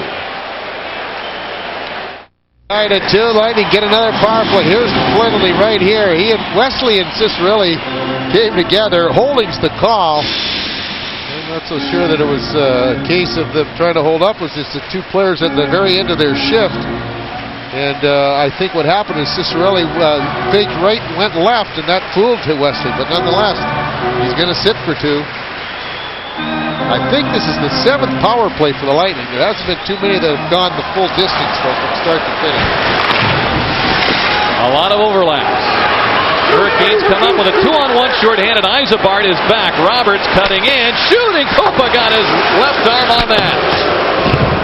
Big save there with 4.5 to go in the second period. Hammerlich and Isabart work behind Sullivanov, Wojtek, and Cicerelli. Puck dumped in off Chason. Chason driving it off the glass. It hit Sullivanov and dropped to the ice. And Sullivanov's able to work it free to Isabart. Roberts comes in with a stick up high on Wojtek. Hammerlich over to Isabart, winding and shooting. Kidd to save, they score! The Lightning have taken the lead. Cicerelli popped it into the rebound, and he was popped by Chason as he scored. It's 3-2 Lightning. How many times has the fans in Minnesota, Washington, Detroit, and now here in Tampa Bay have seen Dino Cicerelli score a goal like this? He takes such a punishment, but he'll go to the front of the net. Look at this, the nice low shot. Kidd can't control the rebound. Cicerelli there, just a soft little backhand touch right past the Carolina goaltender, and the Lightning regain the lead on the power play. But again, look at the shot. There's Cicerelli, nobody there. The rebound coming right out, and bang, home it is. Cicerelli took a pretty good shot to the back there after the goal was over, and that's when he's grimacing in pain. But boy, oh boy, he has done that about, what, 500 times. We'll say 80 of those 587 goals were probably on great shots, but boy, he goes to the front of the net, and you talk about paying the price to score goals. Look at that. His 588, counting the 2 he has tonight, he's getting right up there in the active players and the all-time goal scorers. All right, look at the NHL League leaders, brought to you by your Jeep and Eagle dealers. Dino's second of the night. Hammerlich and Isabart the assists. Dino with 3 points so far, and he's feasted on a lot of teams over the years, Chief, but he's done very well against this franchise. He had 7 points in 1 game against the Hartford Whalers back in the late 80s while with Washington, and he led the Lightning in scoring against Hartford last year for Tampa Bay. He gets on a roll, and he's like a shark to blood. When he gets that scoring sensation, boy, he is unbelievable. He really gets after it. Offside the call here against the Lightning with 3:39 left in the second period. Roman Hammerlich looks on. Hammer picking up an assist on that power play goal. Well, we talked about tonight about the Lightning sending 10% of their gate to the Children's Cancer Center. The NHL Officials Association gave a check there as well in tribute to John Cullen. So the 3 officials that were here gave the check, but they're doing it on behalf of all the officials in the National Hockey League, which I think is a great gesture. Well, Lance Roberts gesturing interference here. It is indeed a great gesture on their part, contributing it to the charity, but Zamener called for interference here. Lightning have had a couple of 2-on-1s in this period and in the last 5 minutes, and that's a scary thing. And the thing is that the Lightning, the guy that has been back there, has played it perfectly, and Pupa's made a couple of nice saves, but that's something you do not want to see happen that often, especially late in the period, and especially since you've just regained the lead. Well, could this be Carolina's 7th power play chance?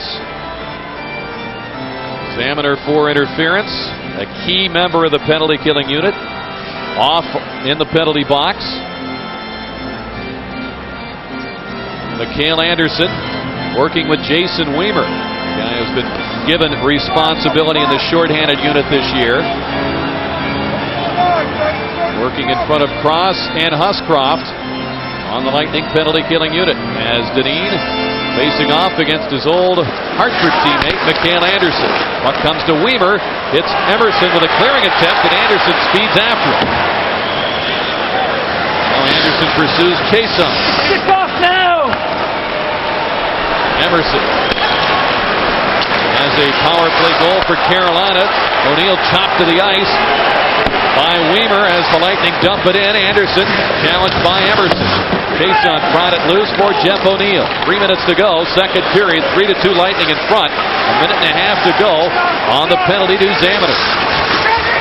Sanderson battles in that corner against Huscroft. Dineen lays it out to the point. Emerson drives one into the shin pads of Weimer.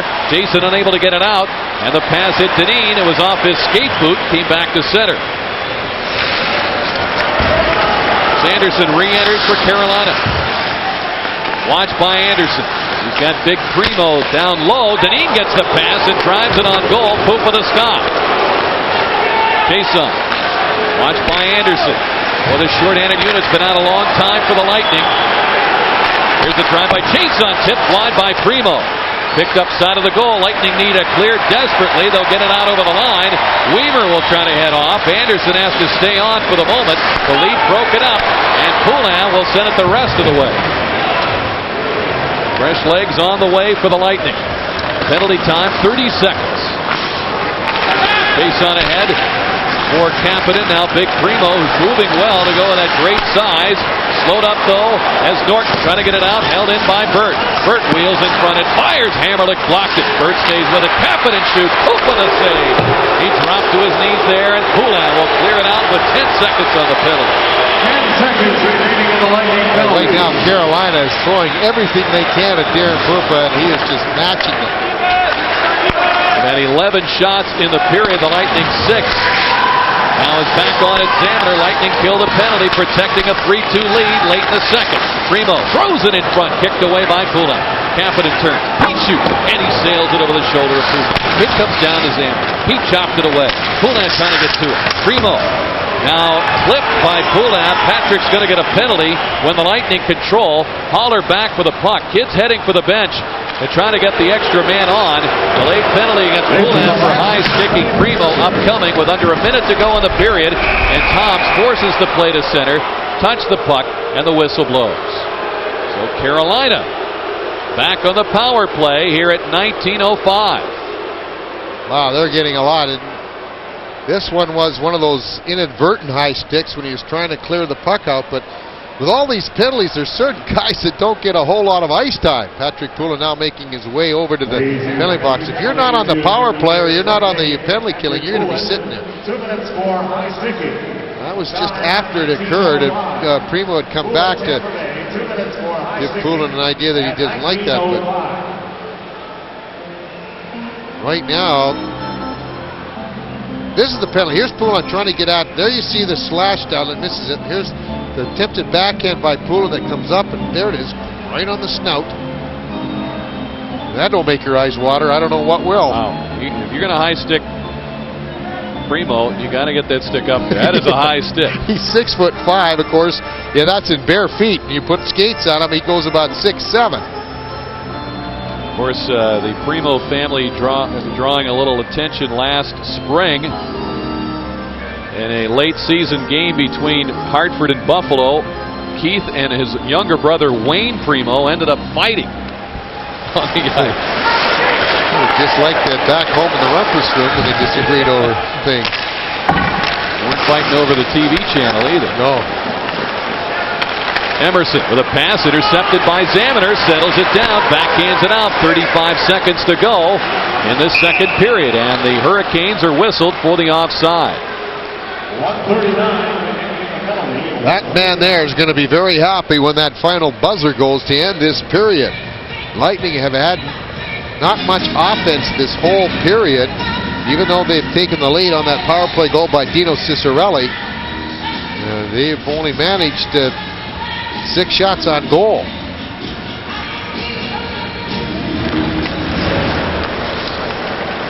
Jason getting loads of ice time here in the season opener. We mentioned he had 14 points in 18 games with Hartford after he came over last year from Calgary. It was a big acquisition for them. Zaminer clears the puck with 15 seconds to go in the second period. Westler with a pass stolen by Zaminer. Huskrum lifts it high in the air. Jason back in the closing moments. And that's going to do it for the second period of play. A slow start to the period offensively, Chief, but the Lightning coming on, getting Dino Cicerelli's second goal of the night, another power play goal, and a busy period for Darren Pupa. I think that's what they talk about. The success of this team relies on the ability of Darren Pupa, and we saw a good example of that in the second period. Well, coming up at the second intermission, Chief sat down with head coach Terry Crisp earlier. We'll get his thoughts on the eve of opening night when they chatted earlier. The Gatorade scoreboard coming your way, as well as highlights here on Sunshine Network, as we are pleased to kick off another season of Lightning hockey here on Sunshine Network, and we hope you've enjoyed our coverage tonight. 3-2 Lightning through 40 minutes of play, as they were outshot 11-6 in that second period, and Carolina's outshot the Lightning 24-15 through 40 minutes. Dino Cicerelli has joined us downstairs, and Dino getting off to a good start, scoring a couple of goals. We talked about a 7-point night you had against Hartford back in the late 80s. You have really stung this team over the years. How do you feel in starting another season? Well, I guess when you play this many years, you're going to have some luck with some teams. Nothing to put my finger on it or anything. I try to be consistent every night, and maybe I've had a little more luck against these guys, but you always, individually and as a team, you always want to get off to a good start, and that's what we're trying to do. I think we need to generate a few more shots. We didn't really do that. I think we did the last 5 minutes or so, but they seemed to turn the momentum around with that late goal at the end of the first. This is the Chief. It seems on the power play that with Renberg up in that high slot, that you're getting a little bit more room close to the goal crease.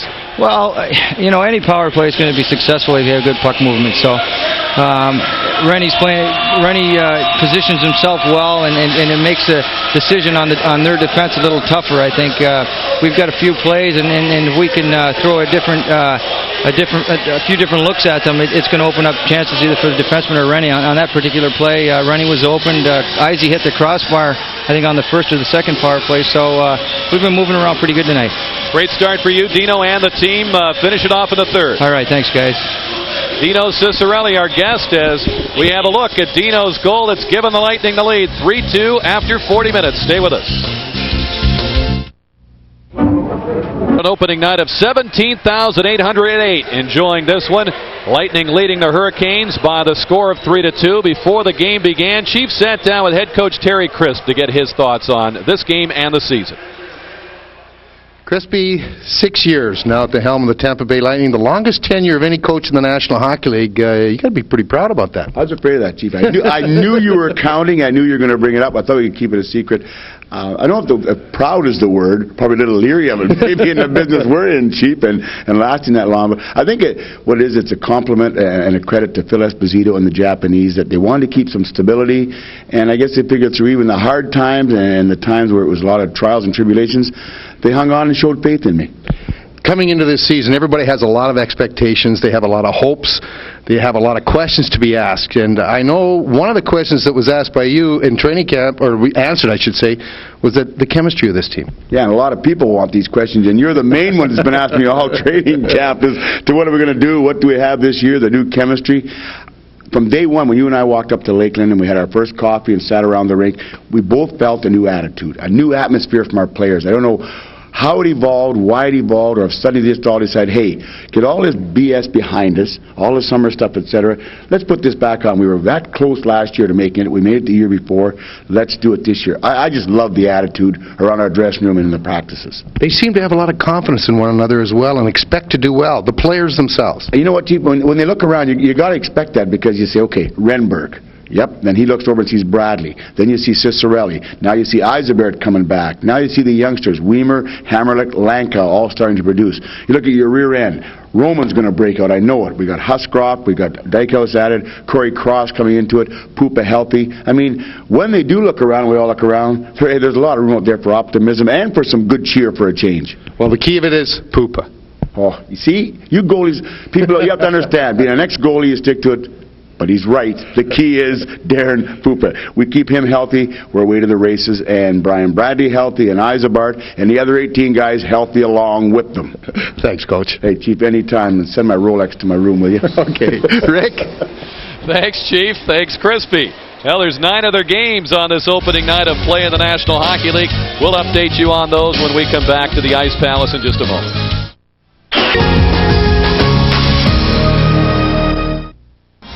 Welcome back. This out-of-town scoreboard brought to you by the Gatorade Company. Los Angeles has come back twice. They've tied the Penguins in the third at 3. Ottawa, Montreal tied at 2. Richer has both Canadian goals. Philadelphia leading.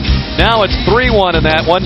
4-1 Washington. Ranford pulled in that game, though he was ahead, so we don't know why. Buffalo, St. Louis, 1-1 in the first.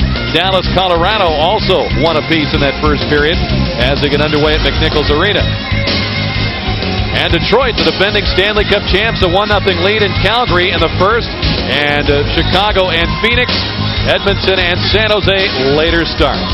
Chief and I will be back to look at highlights from the second period of play. Lightning leading 3-2 in just a moment.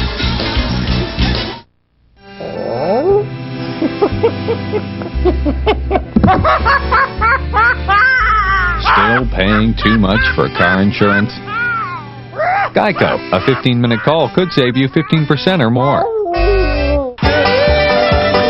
At Geico, we settle claims quickly so you can get your car back because no one likes to bum a ride to work.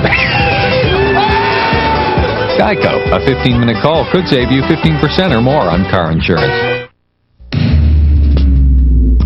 Even though Dodge Ram is the bright red gold standard of pickup trucks, we're always improving things. We've made our available Magnum V8s even more powerful. We've improved the already world-class interior. In all, we've made 130 improvements to the Ram lineup since introduction, including this one, our new flow-through ventilation system. New Ram Quad Cab. The rules have changed. Hey Gator fans, get ready for the Gator Expo, Saturday, October 4th. The Gator Expo is your chance to sample products, play interactive games, and register to win great prizes, like a fully customized Gator van from Dodge. Come join the fun of the Gator Expo on the west side of Ben Hill Griffin Stadium, Saturday, October 4th from 2 until 6. Games, prizes, autographs, cheerleaders and mascots, plus a live Gator broadcast. It's all at the Gator Expo on the west side of the swamp, Saturday, October 4th at 2. George Carlin is a comic master. Isn't he nice? That's all your house is? It's a place to keep your stuff while you go out and get more stuff. Now, all your favorite comedy routines from George's 20 years of sold-out HBO specials are together on his new video, George's Best Stuff. You'll find out what the 7 dirty words really are. Nobody even tells you when you're a kid what the words are that you're supposed to avoid. You have to say them to find out which ones they are. They're all in there and much more. You get 90 minutes of side-splitting George Carlin comedy for just $19.95. Call right now, and as a bonus, you'll get the rare Carlin on campus. Did you ever have a hatchet go right through your face? You get both hilarious videos for just $19.95, so call now. For fast delivery, credit card customers call 1-800-652-2112 to order George's Best Stuff for just $19.95 and receive the bonus video Carlin on Campus, or send check or money order to this address. This is an exclusive TV-only offer, so call now. We're back here at the Ice Palace, 3-2 Lightning lead after 2 periods of play. What we want to show you is this: the puck had ended up off of Pupa back in this corner. Now this is the front of the net that's so important. We want to show you positioning. Take it ahead now, and that's so important when it comes to rebounding. The Carolina Hurricanes will get a shot. Now stop it here. Look at where Selivanov is. He's right here in the slot. He will just move a little bit to here and be in position to pick up a rebound. Watch him. The shot will come through, the rebound will come out. Here comes the rebound. There's Selivanov, takes it out of trouble. Good defensive positioning by Alex Selivanov, and it's only one shot. Now, this is the payback is brought to you by the Discover card. And then it happens to be the lead goal. Here's the long shot by Isopart. Cicerelli was there to tap in the rebound. The Lightning go up by 1 on the power play goal, 3-2. Lightning hockey continues here from the Ice Palace on Sunshine Network with the Lightning up 3-2.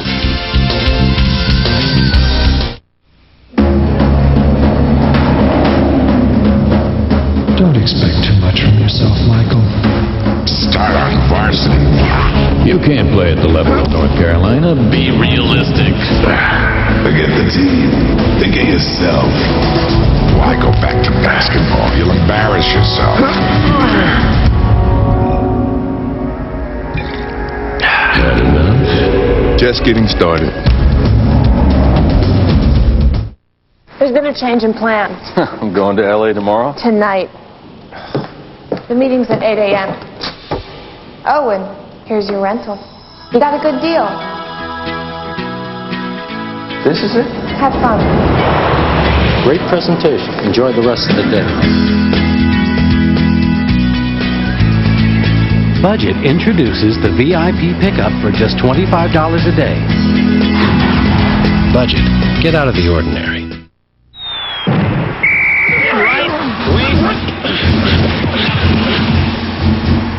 It's college football on Sunshine with your favorite conferences and your favorite teams, like Conference USA. When they line it up, all hell breaks loose. And the Big 12, big boys bringing big hits for big damage.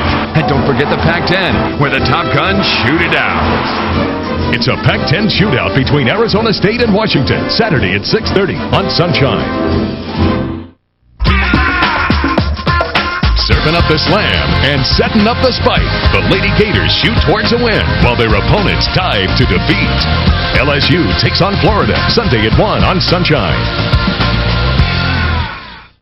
Steve Spurrier, a man with the moves of a champion, every Saturday, leading his Gators up the poles and down the path of success. Take a look at his game plan for victory on Florida Football Highlights with Steve Spurrier, Sundays at noon on Sunshine. Tampa Bay Lightning Hockey on Sunshine Network is brought to you in part by Primeco Personal Communications. Primeco, someday everything will work this well. By Geico Direct, the sensible alternative. By your local Jeep and Eagle dealers. And by HIP Health Plan of Florida. Affordable quality health care is never a thing of the past. Teams exchange power play goals in that second period. Emerson for Carolina to tie it at 2. Dino with his second goal of the night.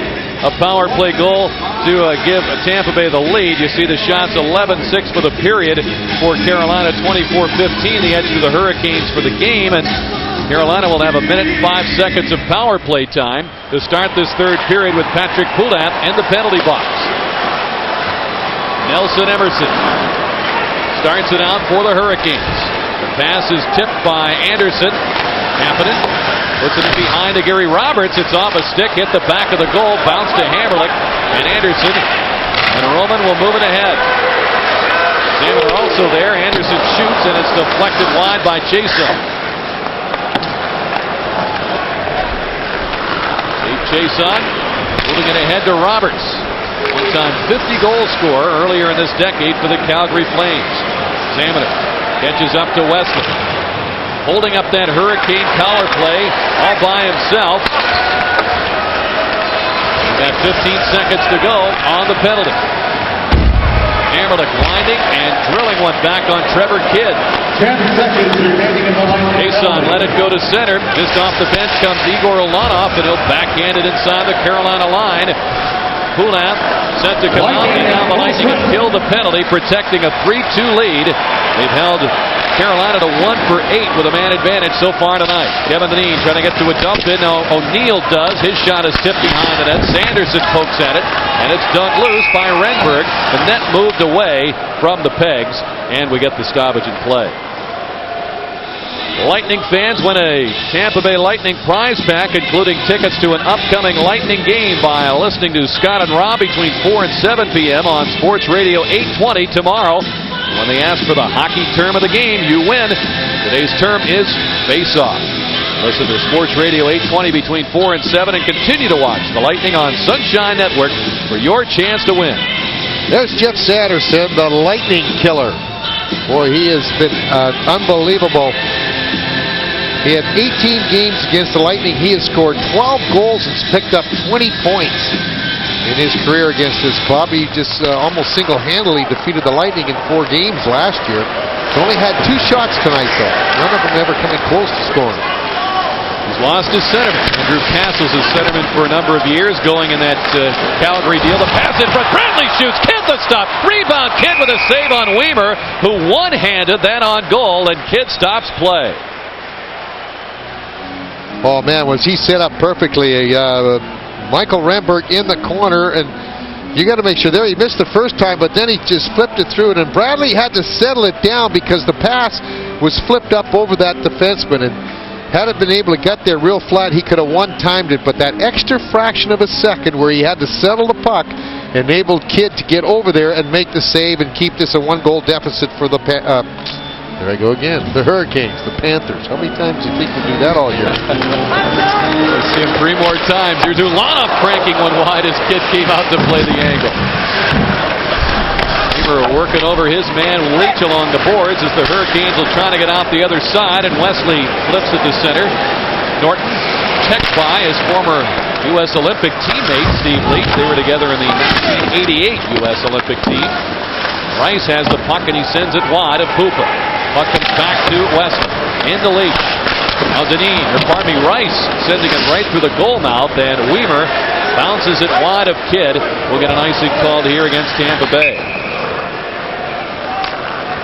And Wesley back for the puck. One of the things that has impressed me a bit about this Lightning team, Rick, Carolina is one of the better skating teams in the league. They have a lot of speed out there, and the Lightning, even though they haven't done well offensively, their offense hasn't had any kind of flow to it, mainly because of all the penalties they've had to kill off. But they haven't been outskated by this club. Lightning has increased their speed this year with the additions that Phil and Tony Esposito has added to the club. And that's the one thing that you could never coach. That's speed. Yeah. And one thing, too, the attitude of taking a chance is there. Talking to players and to a man, they've said having the big guy Pupa back in net, one of the top goaltenders in the National Hockey League, gives them the feeling that, hey, maybe I could take an extra chance, take an extra stride here and try to create something offensively, because if there is a mistake, Pupa is going to make that stop behind him. Exactly, and they have enough speed to get back to prevent a second shot. That's right. Here's Halko. The youngster bumping into Eisebart. The play is ruled offside at that Lightning line. The man of the game winners are Tracy Watkins, Kristen Carringer, Paul Eisebart, again, is another guy that's going to be very quiet. He's going to be healthy. His speed's going to help. But at center, which is not a strange position for him, but a new one for over the last 3 years. We'll be right back with more here on Sunshine Network in just a moment. Roberts lacing up those skates again. I'm sure he's glad to be back. Missing all last year because of neck surgery. Came over to the trade with Calgary. One of the first of 2 players to score 50 goals and get 200 minutes of penalties. We're going to have a penalty here to Alex Sullivanov for holding up Enrico Ciccone. Hooking will be the call. And Carolina once again will have the power play. By my count, they're 9th as the Lightning take their 11th penalty here at 3:16. There it is. There's the interference. It's Selivanov holding up Ciccone as Toms is racing down the left side. It has not been a game of 5-on-5 very often here. Carolina had 4 power plays to the Lightning's 3 in the first period. Both teams had 4 in the second period, with the Carolina's 4th power play spilling over here in the 3rd. And now they get another one. But what has happened is I don't think there's been a power play that's gone start to finish for either club. I don't think so. That's at least since the early going. Kapanen's pass right to Hammerling. He gives it to Mikhail Anderson. Anderson in no particular hurry will backhand it in behind the net. Emerson cruising out, checked by Weimer. Pass is picked off by Anderson. Once again, he's going to force the issue. Sends it wide of Kidd. Mikhail will now peel off at a change. Weimer will get a new partner, and it's Patrick Poulin to work up front with him. Chiasson now moving it ahead. 1:16 to go in the penalty. Kapanen. Slippery fit, dumped to the ice by Cross, and the puck comes all the way back to the Carolina zone.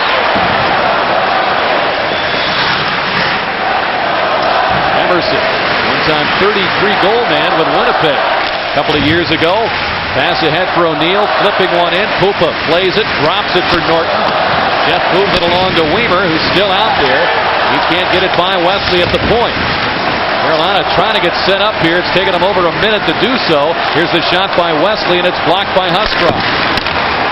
Chiasson sends it toward the corner. 33 seconds to go on the penalty as the Lightning will send the Hurricanes back once again. You know who's really had a strong game so far, Rick, is Jeff Norton. Yeah. Sharp decisions, and he's got the wheels to carry through from there, huh?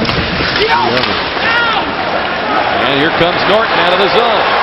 He's got Toms busting down the left side. The dump in intended for him as Toms curls it in front, and Wesley saved the day, or pardon me, Chiasson with the skate save as Kidd got mesmerized by watching Toms. As now Selivanov steps out of the box, Lightning kill another penalty, 8 of 9 tonight, and Selivanov gets the pass and shoots it, Kidd the save. Robert Cron ahead for Leach, going to pull his way past Weimer. Held up by Cross. Bradley comes back defensively. Cross had it pried loose by Corey Cross, who goes close to 230 pounds. Renberg going after the puck. Ciccone going after him. 2 interferences there. One on Bradley by Burton, and Ciccone took out Renberg before he got to the puck. Rice fires, and it's blocked. Weimer lost his stick. The puck comes to center. Weimer coming off. And Wheatek steps on form. Renberg the pass across to Vladimir Wheatek. And he stepped around Burt. Burt just got enough of him to prevent him from carrying through in the move. Wheatek is trapped in that zone offside as Bradley now pokes it ahead. And Adam Burt over for him. Leaving it for Roberts. Burt flinging off Ciccone. Stolen. Cicerelli nearly jammed it home for the hat trick as he took it right off the foot of Ciccone. It's lifted out by Emerson. Ulanov takes it. Lightning in front by a goal as Cicerelli makes the pass to Norton. Chased off the play by Haller. Norton stays with it along the boards. 3 Hurricanes combined to pry it loose, and out comes Primo. He'll take on Igor Ulanov. And Ulanov rubs it on. Dino comes busting in there. Primo has the puck. Ulanov still on him. Roberts couldn't handle the pass. Out comes Eisenbach. Working ahead with Cicerelli, cutting in. Haller got the angle on him, beat him to the puck. We're past the 7-minute mark of the 3rd. Lightning leading by a goal. Ulanov tapping it off the board. Played by Selivanov, it bounced away to O'Neill, and Ulanov got a big hit on Jeff O'Neill. The youngster lost his stick on that collision. Wesley throwing it through Deneen's legs. Xamaner sending it in for Selivanov. Cutting in on Kidd. He's stopped by Trevor Kidd. Back to Xamaner. Selivanov poked it loose to Toms, hooking it back in front. Selivanov goes to the boards to Huskroft, wristing it just wide of Kidd. Deneen takes it. Kept in by Dykhouse.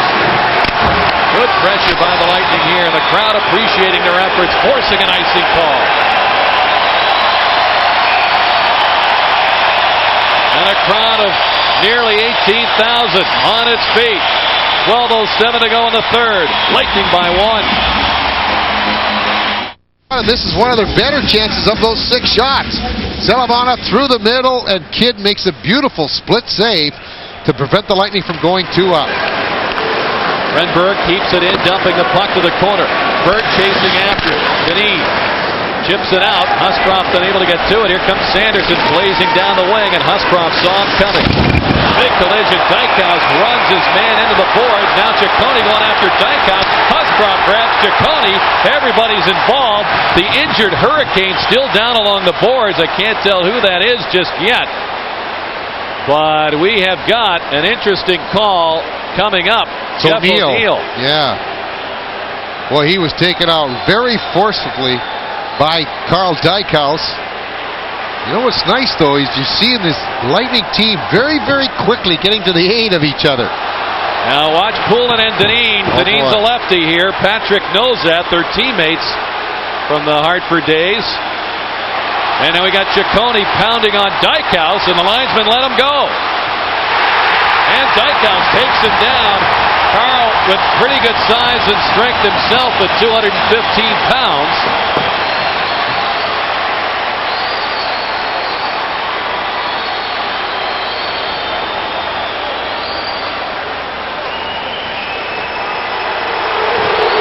Here's what started it all. Here's the hit right there by Dykhouse taking O'Neill into the boards. Lance Roberts didn't hesitate at all. See, Dykhouse just really took O'Neill very heavily into the boards. He will pick up, at the least, a 2-minute minor for boarding. Ciccone will pick up an additional penalty. Dykhouse might pick up some more time because of the fight. Obviously, we're all speculating, but I think Huscroft's going to be in there as well. A pensive Terry Crisp awaits the call. Jeff O'Neill is skated off under his own power to the bench as Dykhouse awaits his fate. There's O'Neill, the youngster who is just 21. Chico's not done yet. He's got to get his input. Perhaps saying I like the penalty box at the Thunderdome better than the Icebound. Well, I talked with him before the game here this morning, and he's so happy to be back in a warm climate. Although Carolina's not quite as warm as Florida, it's still a lot warmer than Chicago. He said that he had to spend an extra $200 a month on his heating bill because he had that the furnace cranked up so high. He just could not. He says it's tough to go back to the cold weather once you're used to the warm weather. There's Jeff O'Neill. He's all right, hopefully. Now the officials all getting together to try to sort this out, and Chico hasn't cooled off yet. Well, they're still discussing things. Lance Roberts with Gord Brosiker and Pierre Rasico. Deneen and Huscroft exchanging Huscroft started to go to the penalty box, and then he's not in there now. Just Dykhouse of the Lightning and Ciccone of the Carolina Hurricane. Now Ciccone is making his way towards the dressing room. But he might have gotten instigator. And once the darling of the Tampa Bay Lightning fans, hearing it and feeling it, a couple of objects thrown his way as he left through the bench. As Paul Maurice calmly looks on, and the officials still talking about this situation. With 11:47 to go in the third period, the Lightning leading 3-2 on a late second period power play goal by Dino Ciccarelli. Huscroft says if they want me in the box, they're going to have to come and get me because he's headed to the bench. And here's Chico once again, and here he is going off. Usually waving there he is. Here, and he blows him again. All right. Penalties with Chico are always a 3-act play here. And I guess they still are. You know, he came back in the summer and did some fishing in around here and some scuba diving. He absolutely loved the Tampa Bay area. Dykhouse is being escorted off as well. Here's the calls. To number 39, Enrico Ciccone. 2 minutes for instigating, 5 minutes for fighting, and a 10-minute misconduct penalty.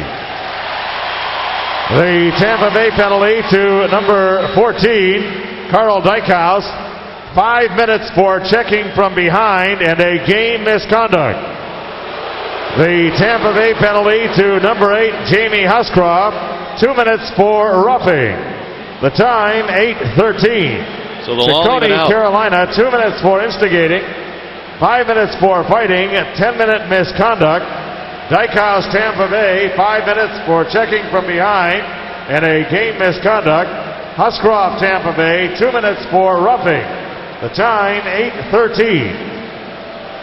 They will all even out. All the penalties, I believe, will be coincidental. There will be no manpower advantage, and I think those minors will be ruled as coincidental as well. Well, our game summary to this point brought to you by HIP Health Plan of Florida. Well, you see the scoring by periods. Cicerelli, the big producer for the Lightning at this point. The power play has been the reason why the Lightning enjoy this lead. 25-21 the shots on goal, although in this period, the Lightning have outshot the Hurricanes 6-1 so far. We have 11:47 remaining in the third. A quick reminder, Lightning GM Phil Esposito will be signing autographs Saturday at the Tampa Bay Skating Academy at Pinellas Square Mall from 4 to 6. So, for more information, call 813-276-7385. Come and see Phil, get his autograph. Talk about tonight's game, and you'll also be able to talk about the game against New Jersey by that time, because the Devils come to the Ice Palace Friday night at 7:30. The second game of this season-opening three-game homestand, and the homestand concludes Sunday at 7:05 here at the Ice Palace. The Buffalo Sabres come in, and is that going to be interesting to see how they're going to be doing with... I'll tell you what, the Buffalo Sabres have more infighting than that New York Yankees had when Reggie Jackson was playing for them. Boy, oh boy, are they having their problems up there. Hasn't even started to snow yet. Here's Bradley. As the teams are indeed skating five-a-side plus the goalies. Here's Wesley with a pass out of the zone, and Hammerlick takes it. Waits for the zone to clear and fires it back in. Kidd leaves it for Chason. Wesley couldn't handle it. Hammerlick at the point, handing it to Renberg. Fights off the check from Primo.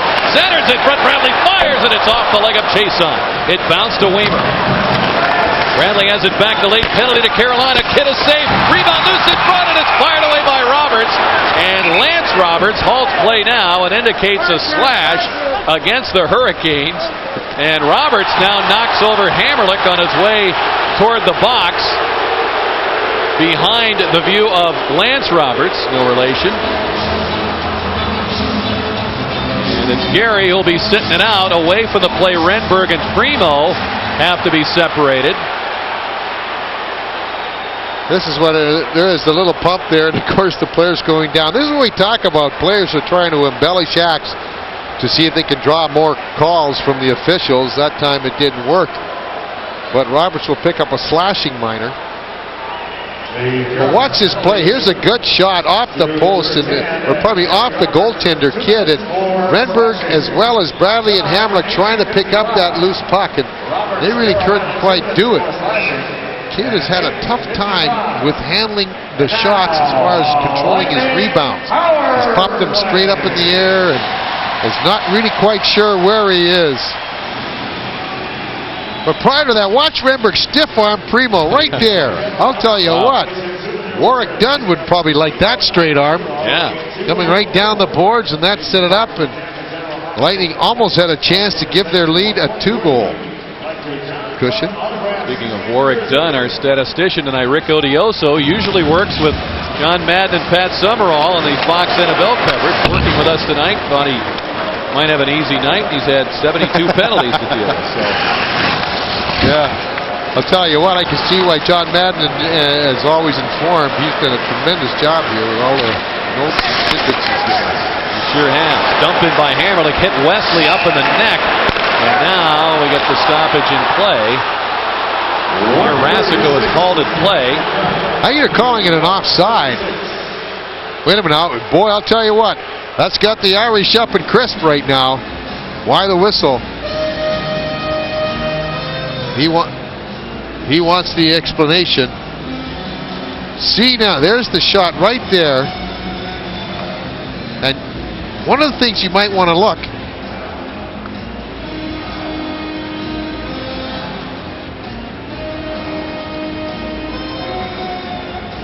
Now Crispy talking to his troops, getting the next unit ready to go out there as the Lightning on the power play with Renberg driving it in. Burt gets to it, and he fires it away. Lightning power play goals from Renberg, who made it 2-0 late in the first, and Cicerelli, who made it 3-2, which is where we stand late in the second. You see the penalty time remaining. Hammerlich shoots it in. Kidd stops it. He didn't see Renberg coming. Renberg won the race for the puck. Vanderbilt, in desperation, tapping into the corner. Lightning trying to get set up here, but the Hurricanes won't let him. And now Stephen Leach forcing the issue at center. Collides with Hammerlich. And Leach stays with the play. Veteran acquired for the Blues, giving it to Bird. He drove that off toward Brosiker, the linesman, near the Lightning bench.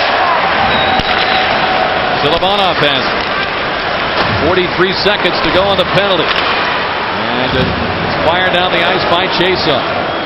Lightning's power play start off very, very crisp in the first period and a half, and lately they're getting a little bit sloppy, maybe because you're getting tired, I don't know, but the passing yard isn't as sharp.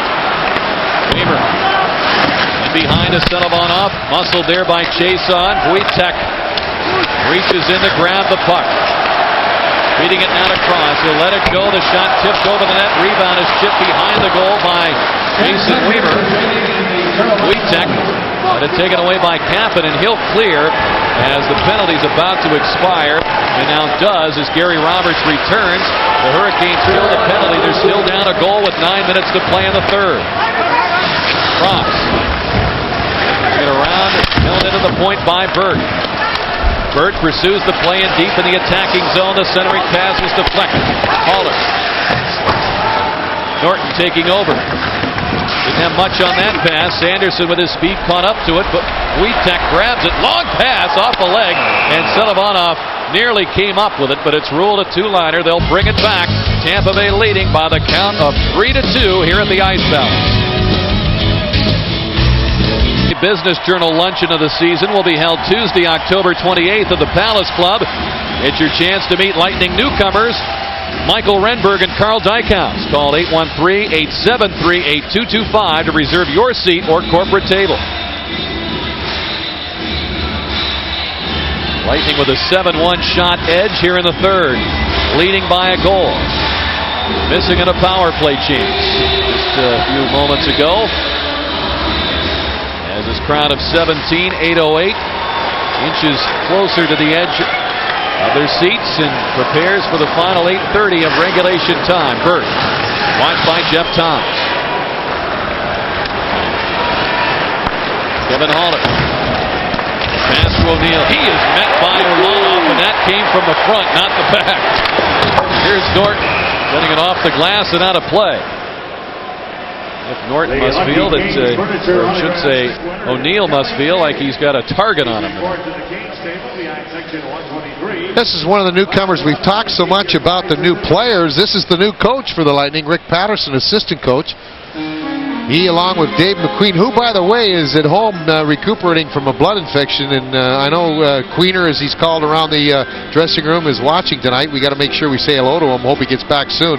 But Rick Patterson coached and assistant coach under Scotty Bowman and Badger Bob in Pittsburgh when they won both their Stanley Cups. He's head coach in Cleveland the last 4 years, and a welcome addition to the squad here to go with Dave McQueen and Chris Reichert. A dangerous shot that made it through was just tipped toward the net by Burt, just missing. As Norton sends it around for Cullen. Burt Pinching in, Primo, check now, and pushed right off the puck by Olanov. He's belted from behind by Roberts, and he's going to get called. The late penalty upcoming to Carolina. Roberts will be called here for a penalty in which he was injured originally years ago. And he'll head off at 12:16. Gary Roberts now has something to say to Ulanov on his way to the box. And Lance Roberts shooing Gary away. You're calling it interference. Roberts got him, and Ulanov was sort of just turning to the side. But Roberts picks up his second consecutive penalty here. It will be for interference. The Lightning will get another power play. Penalty to number 10, Gary Roberts. I'm not sure exactly how many that is, Rick. That must count too. We're going to have to get one of those sets of beads up here that do the counting. The abacus? That's it. You know all the needs of this stuff. Oh, sure. I just don't know how to use it. Well, it looks like it's the 9th power play chance. As Ulanov take a seat on the bench and the power play takes over. With Yzerbark and Hammerlick behind Bradley, Renberg, and Cicerelli.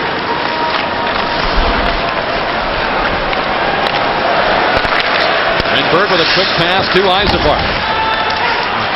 As Dino pointed out at the end of the period, I think hoping to get back to that quick puck movement that gave them many a scoring chance in the first period. Now Dino is grabbed and taken down by Wesley. Rushing in was Renberg to control the play for Hammerlick. Dino parked in front. Renberg fires across. Bradley has to reach back for it. Wesley trying to swing, and his swing disrupted by Cicerelli. Hammerlick shoots, and Kidd with a blocker save. Cron will lift it out.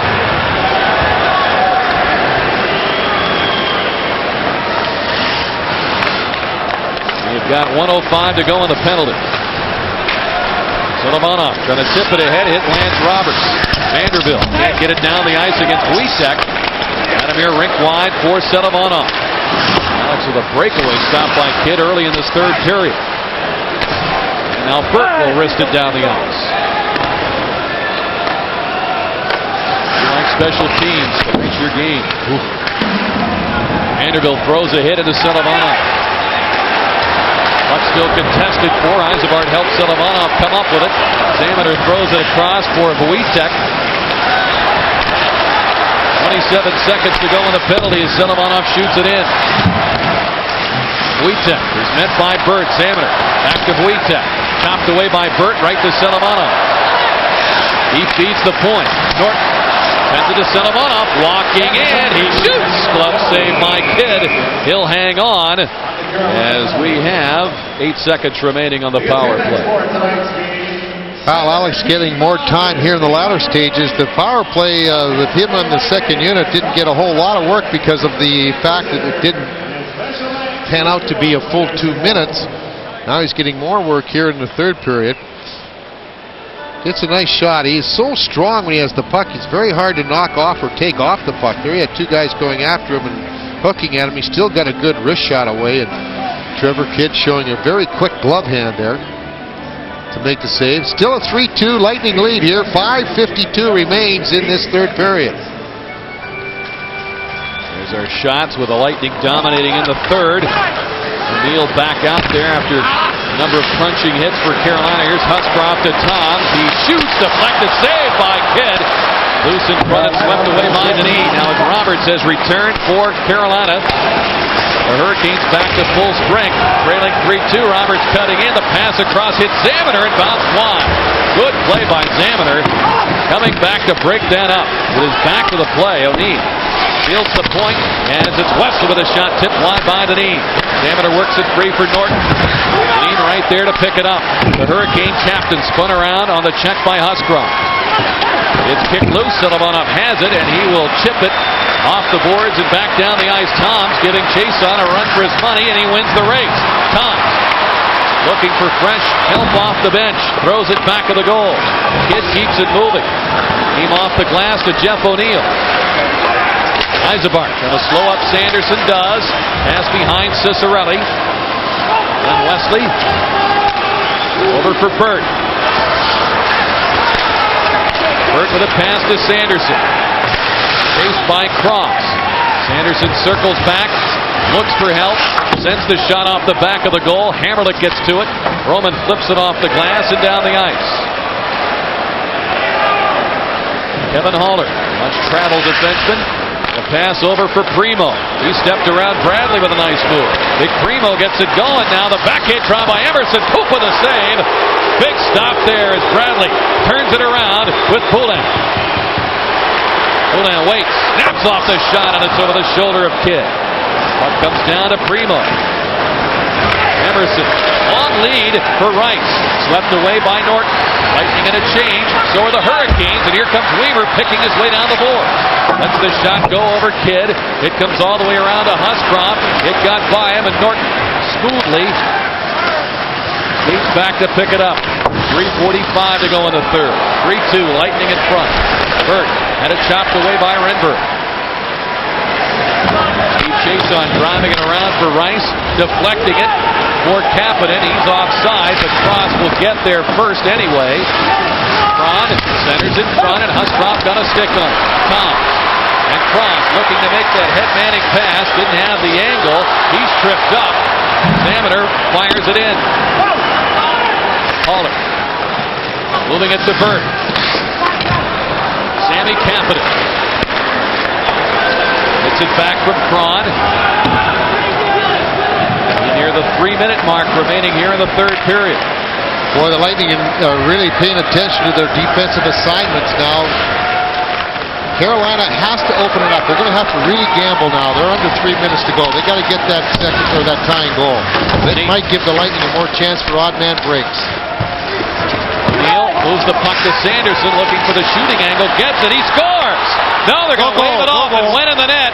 Pupa was barreled over by Dineen. Lance Roberts pointed at the puck to indicate that it was in the net and then waved it off. And now he's coming over to the penalty box in the timekeeper area to talk it over in the referee's crease with the linesman.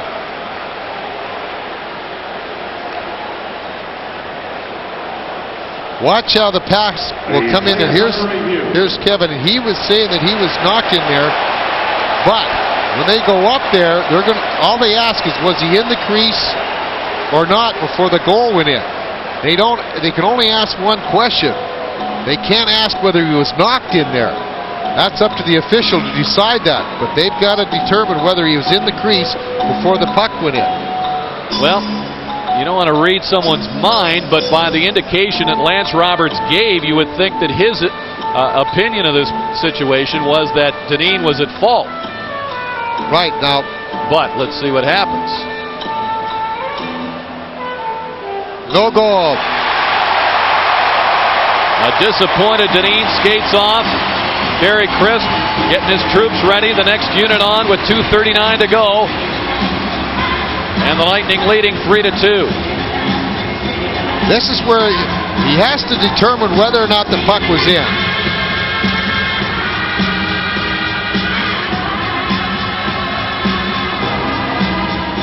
Now we got to take a look. As we go here, the puck will go back. Keep going, keep going. Now stop it right here. The shot has already been taken. The puck is right in here. This is Dineen. This is the guy you got to watch. If he gets into this area here before that puck gets into here, then it is no goal. Watch as the puck goes through. There, you see he was in the goal crease before the puck was hit into the net, and that's why they call it the no goal. They can't determine on the replay whether or not he was knocked into the goalie.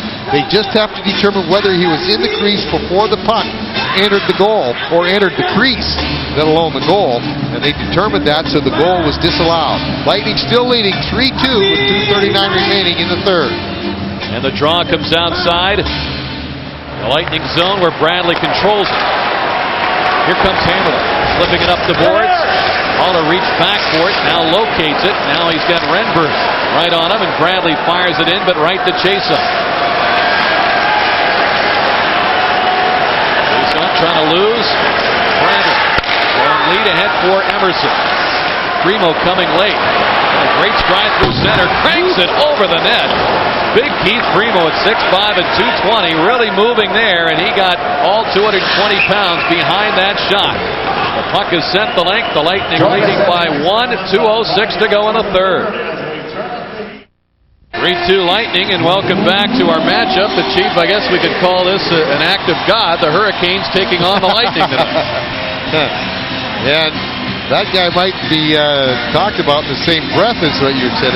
Jared Pupa, he's had a tremendous game.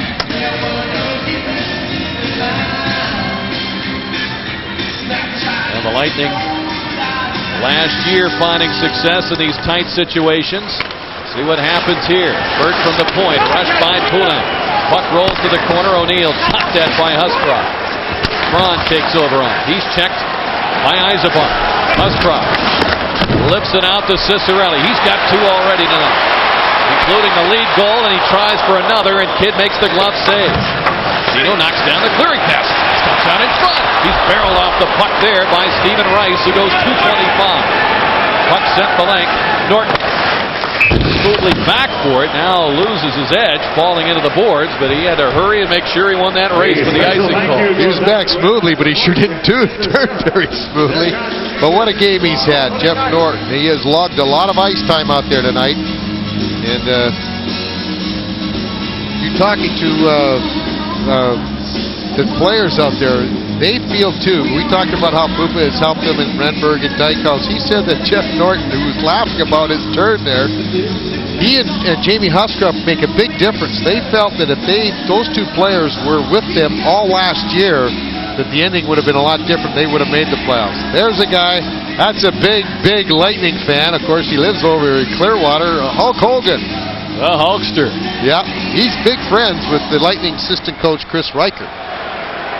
Corey Cross fires, and he sends it by the glove of Kidd. Phil Esposito talked about team toughness at the first intermission. I didn't know he was including the fans on that. Apparently so. Puck rolls in deep in the Lightning zone. Hammerlich back. We've got 1:08 remaining as Kidd's gone to the bench for the extra attacker. Prima with a pass to Dineen. Fans in the shot attempt. Hammerlich forcing the play. Jason is forced out to center. Good play by Hammerlich there. 6 skaters on. Kidd's gone to the bench. Hammerlich gets to the dump in. Got Goodwin on the clearing pass. Bunted out by Renberg. And over for it, it's Emerson. Over to Primo. 45 seconds to go. Now Dineen walking and tapping it to Roberts. A great stick save by Darren Pupa. Roberts knocked the pass out of the air, and Pupa took the shot out of the air. Bradley toward the empty net. Getting it in front now. They score! Michael Renberg into the empty net with 30.8 seconds to go, and the Lightning lead it 4-2. What a save by Pupa. Unbelievable save with the toe. Michael Renberg picks up his second goal. But watch this save. Gary Roberts just coming back with a unbelievable shot, actually. Take a look at where he picks this puck out of midair, off his skate, midair. Pupa picks it out of midair with the blade of his stick, or the paddle rather, to keep this game at 3-2. And then, of course, Bradley and Renberg combine on a nice passing play.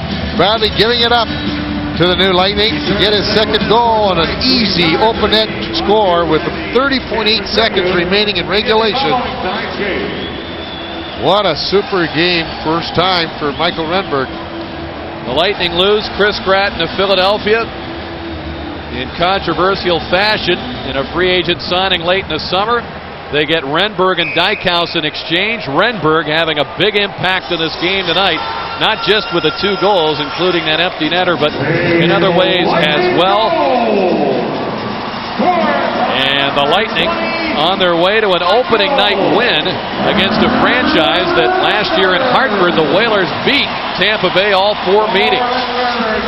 Phil Esposito was talking about that. He was so upset with the fact that the Lightning lost every game to Hartford and every game to Boston, teams that he feels, and I think everybody else feels, they should have beaten. They should never have lost all 4 games to them anyway. You're talking about a lot of points, 16 points to be exact, they lost to those 2 teams. Kevin Dineen, nothing non-stop about his game as He's trying to get things going and deep in that Lightning zone. A shot by Sanderson. Pupa to stop the battle on for that loose puck. Cullen gets it out of there. Chason trying to hold it in under 10 seconds to go. Norton chopping at it. And Emerson finally lost it to Toms. He will send it back toward the empty net once again, and that's going to do it. A crowd of 17,808 celebrate with Darren Pupa and the Lightning and John Cullen on hand on the special way to open the 1997-98 season in the Ice Palace. A 4-2 win over the Carolina Hurricanes. What a team effort.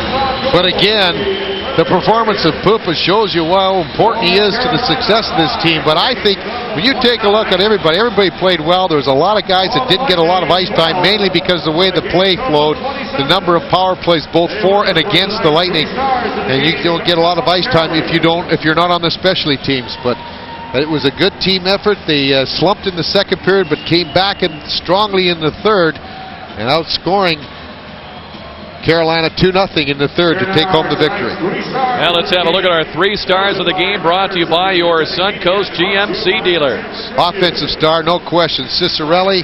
He opened up the scoring, and he also gave them the lead, which they didn't relinquish. Pupa, big saves, none bigger than the one he made on Gary Roberts in the final seconds of that third period to prevent them from tying. Renberg with 2 goals. He was a force all night. And I thought a great team effort in the first win of the season. So the Lightning victorious on opening night, winning this one 4-2, and we'll return with more on Sunshine Network in just a moment. Tampa Bay Lightning Hockey on Sunshine Network is brought to you in part by Southwest Airlines. With fares solo, you have the freedom to go places. By the Discover Card. It pays to discover the car that pays you back. By Gatorade Thirst Quencher. For some, recess never ends. Life's a sport. Drink it up. And by Budweiser, who salutes America's responsible drinkers. Welcome back to the Ice Palace. The happy crowd of almost 18,000 has spilled onto Channelside Drive, celebrating this win, 4-2, the Lightning over the Carolina Hurricanes to begin play in the 1997-98 season. Rick Peckham, Bobby Taylor back with you, and Chief, a great way for the Lightning to start this season, put that tumultuous offseason in the back of everyone's minds. They forget about it now. The team has a win under its belt, and it's on its way. Well, one of the nice things that happened is that one of the players that were involved in all that controversy had a tremendous game here in Michael Renberg, but there was a lot of stars in this game, and defensively I thought the team played very, very well, and the guy that led that defensive charge in my mind was Jeff Norton. Jeff, congratulations on the game tonight. And I know opening night sometimes can be tough for the home team unless you get out front. You guys had the 2-0 lead. That had to help you settle down. It sure did. I mean, I think overall we played very well. It was the first game out, and there's always a few things you got to work on. But I think overall we're very pleased with the outcome, and it's a big win. And especially Johnny Cullen dropping the puck there at the beginning of the night. I mean, we were pumped up and ready to go and motivated, and it was a big win for us and for John Cullen. Jeff, it seemed to me that you lugged an awful lot of ice time out there tonight. It looked like every second shift I was looking up there and Crispy had you jumping over the boards. Well, we were just jumping back there. I mean, it was kind of an odd night. There was a lot of penalties in that, and Husky had his nose in probably every one of those out there, and so we were depleted a little bit back there on D, and Carl went out with hitting from behind penalty. So, but hey, we took advantage of it and we played well. Your power play clicked for a couple of goals tonight. Give us your review on how it went with parts that really aren't used to playing together just yet. Well, I think it went very well. I mean, we haven't really practiced it much. I think the whole training camp basically it was, they threw guys out there to see what they can do, and to earn a spot out there. And our first unit tonight played very well, and our second unit didn't have to get out there much, but we were ready to go. And the nice thing about it is, I think we have 2 pretty good units. So if the first one isn't going, the second one will go. One thing I noticed, too, right from the very first period on, that you guys as defensemen were jumping into the offense very quickly, and really it looked like you had a green light to do it at any time you can, obviously, if it was a safe thing to do. But, I mean, you guys moved up very, very quickly. We did. I mean, there's no reins on us. It's just playing smart hockey. I mean, Terry and Rick, they're not going to yell at us for moving up the ice smart, but if we're jeopardizing defensively, I think they're going to get on us, and we'll hear from them. But if we could pick our spots, I think it's crazy to tell our defensive unit to stay back, because I think we move so well and we skate so well, and I think if we move up, we have enough speed and smartness to get back when we have to. Well, Jeff, congratulations on the win tonight. Good effort for you, and keep her going through the homestand to get started here. Thanks, guys. Jeff Norton, our guest, 4-2 Lightning over the Hurricanes. We'll be back with more from the Ice Palace right after this. Turn to the Ice Palace, where the Lightning defeated the Carolina Hurricanes by the score of 4-2 tonight here on opening night. And, Chief, we can talk about a lot of aspects of the Lightning's play. You win a game like this, a lot of people look good. What stood out most to you tonight? I think, Rick, the speed. I think the Lightning have really increased their speed this season, especially on the blue line. We've seen a couple of instances where the Lightning had their defense up in the offensive rush and had the speed to get back defensively to cover up and even take out an offensive play by Carolina. In years past, only one or two guys were able to do that, so it was a very reluctant defense corps, as a unit that is, to move up in the offense. Well, they've got good skaters. When you got that speed to get back, even when the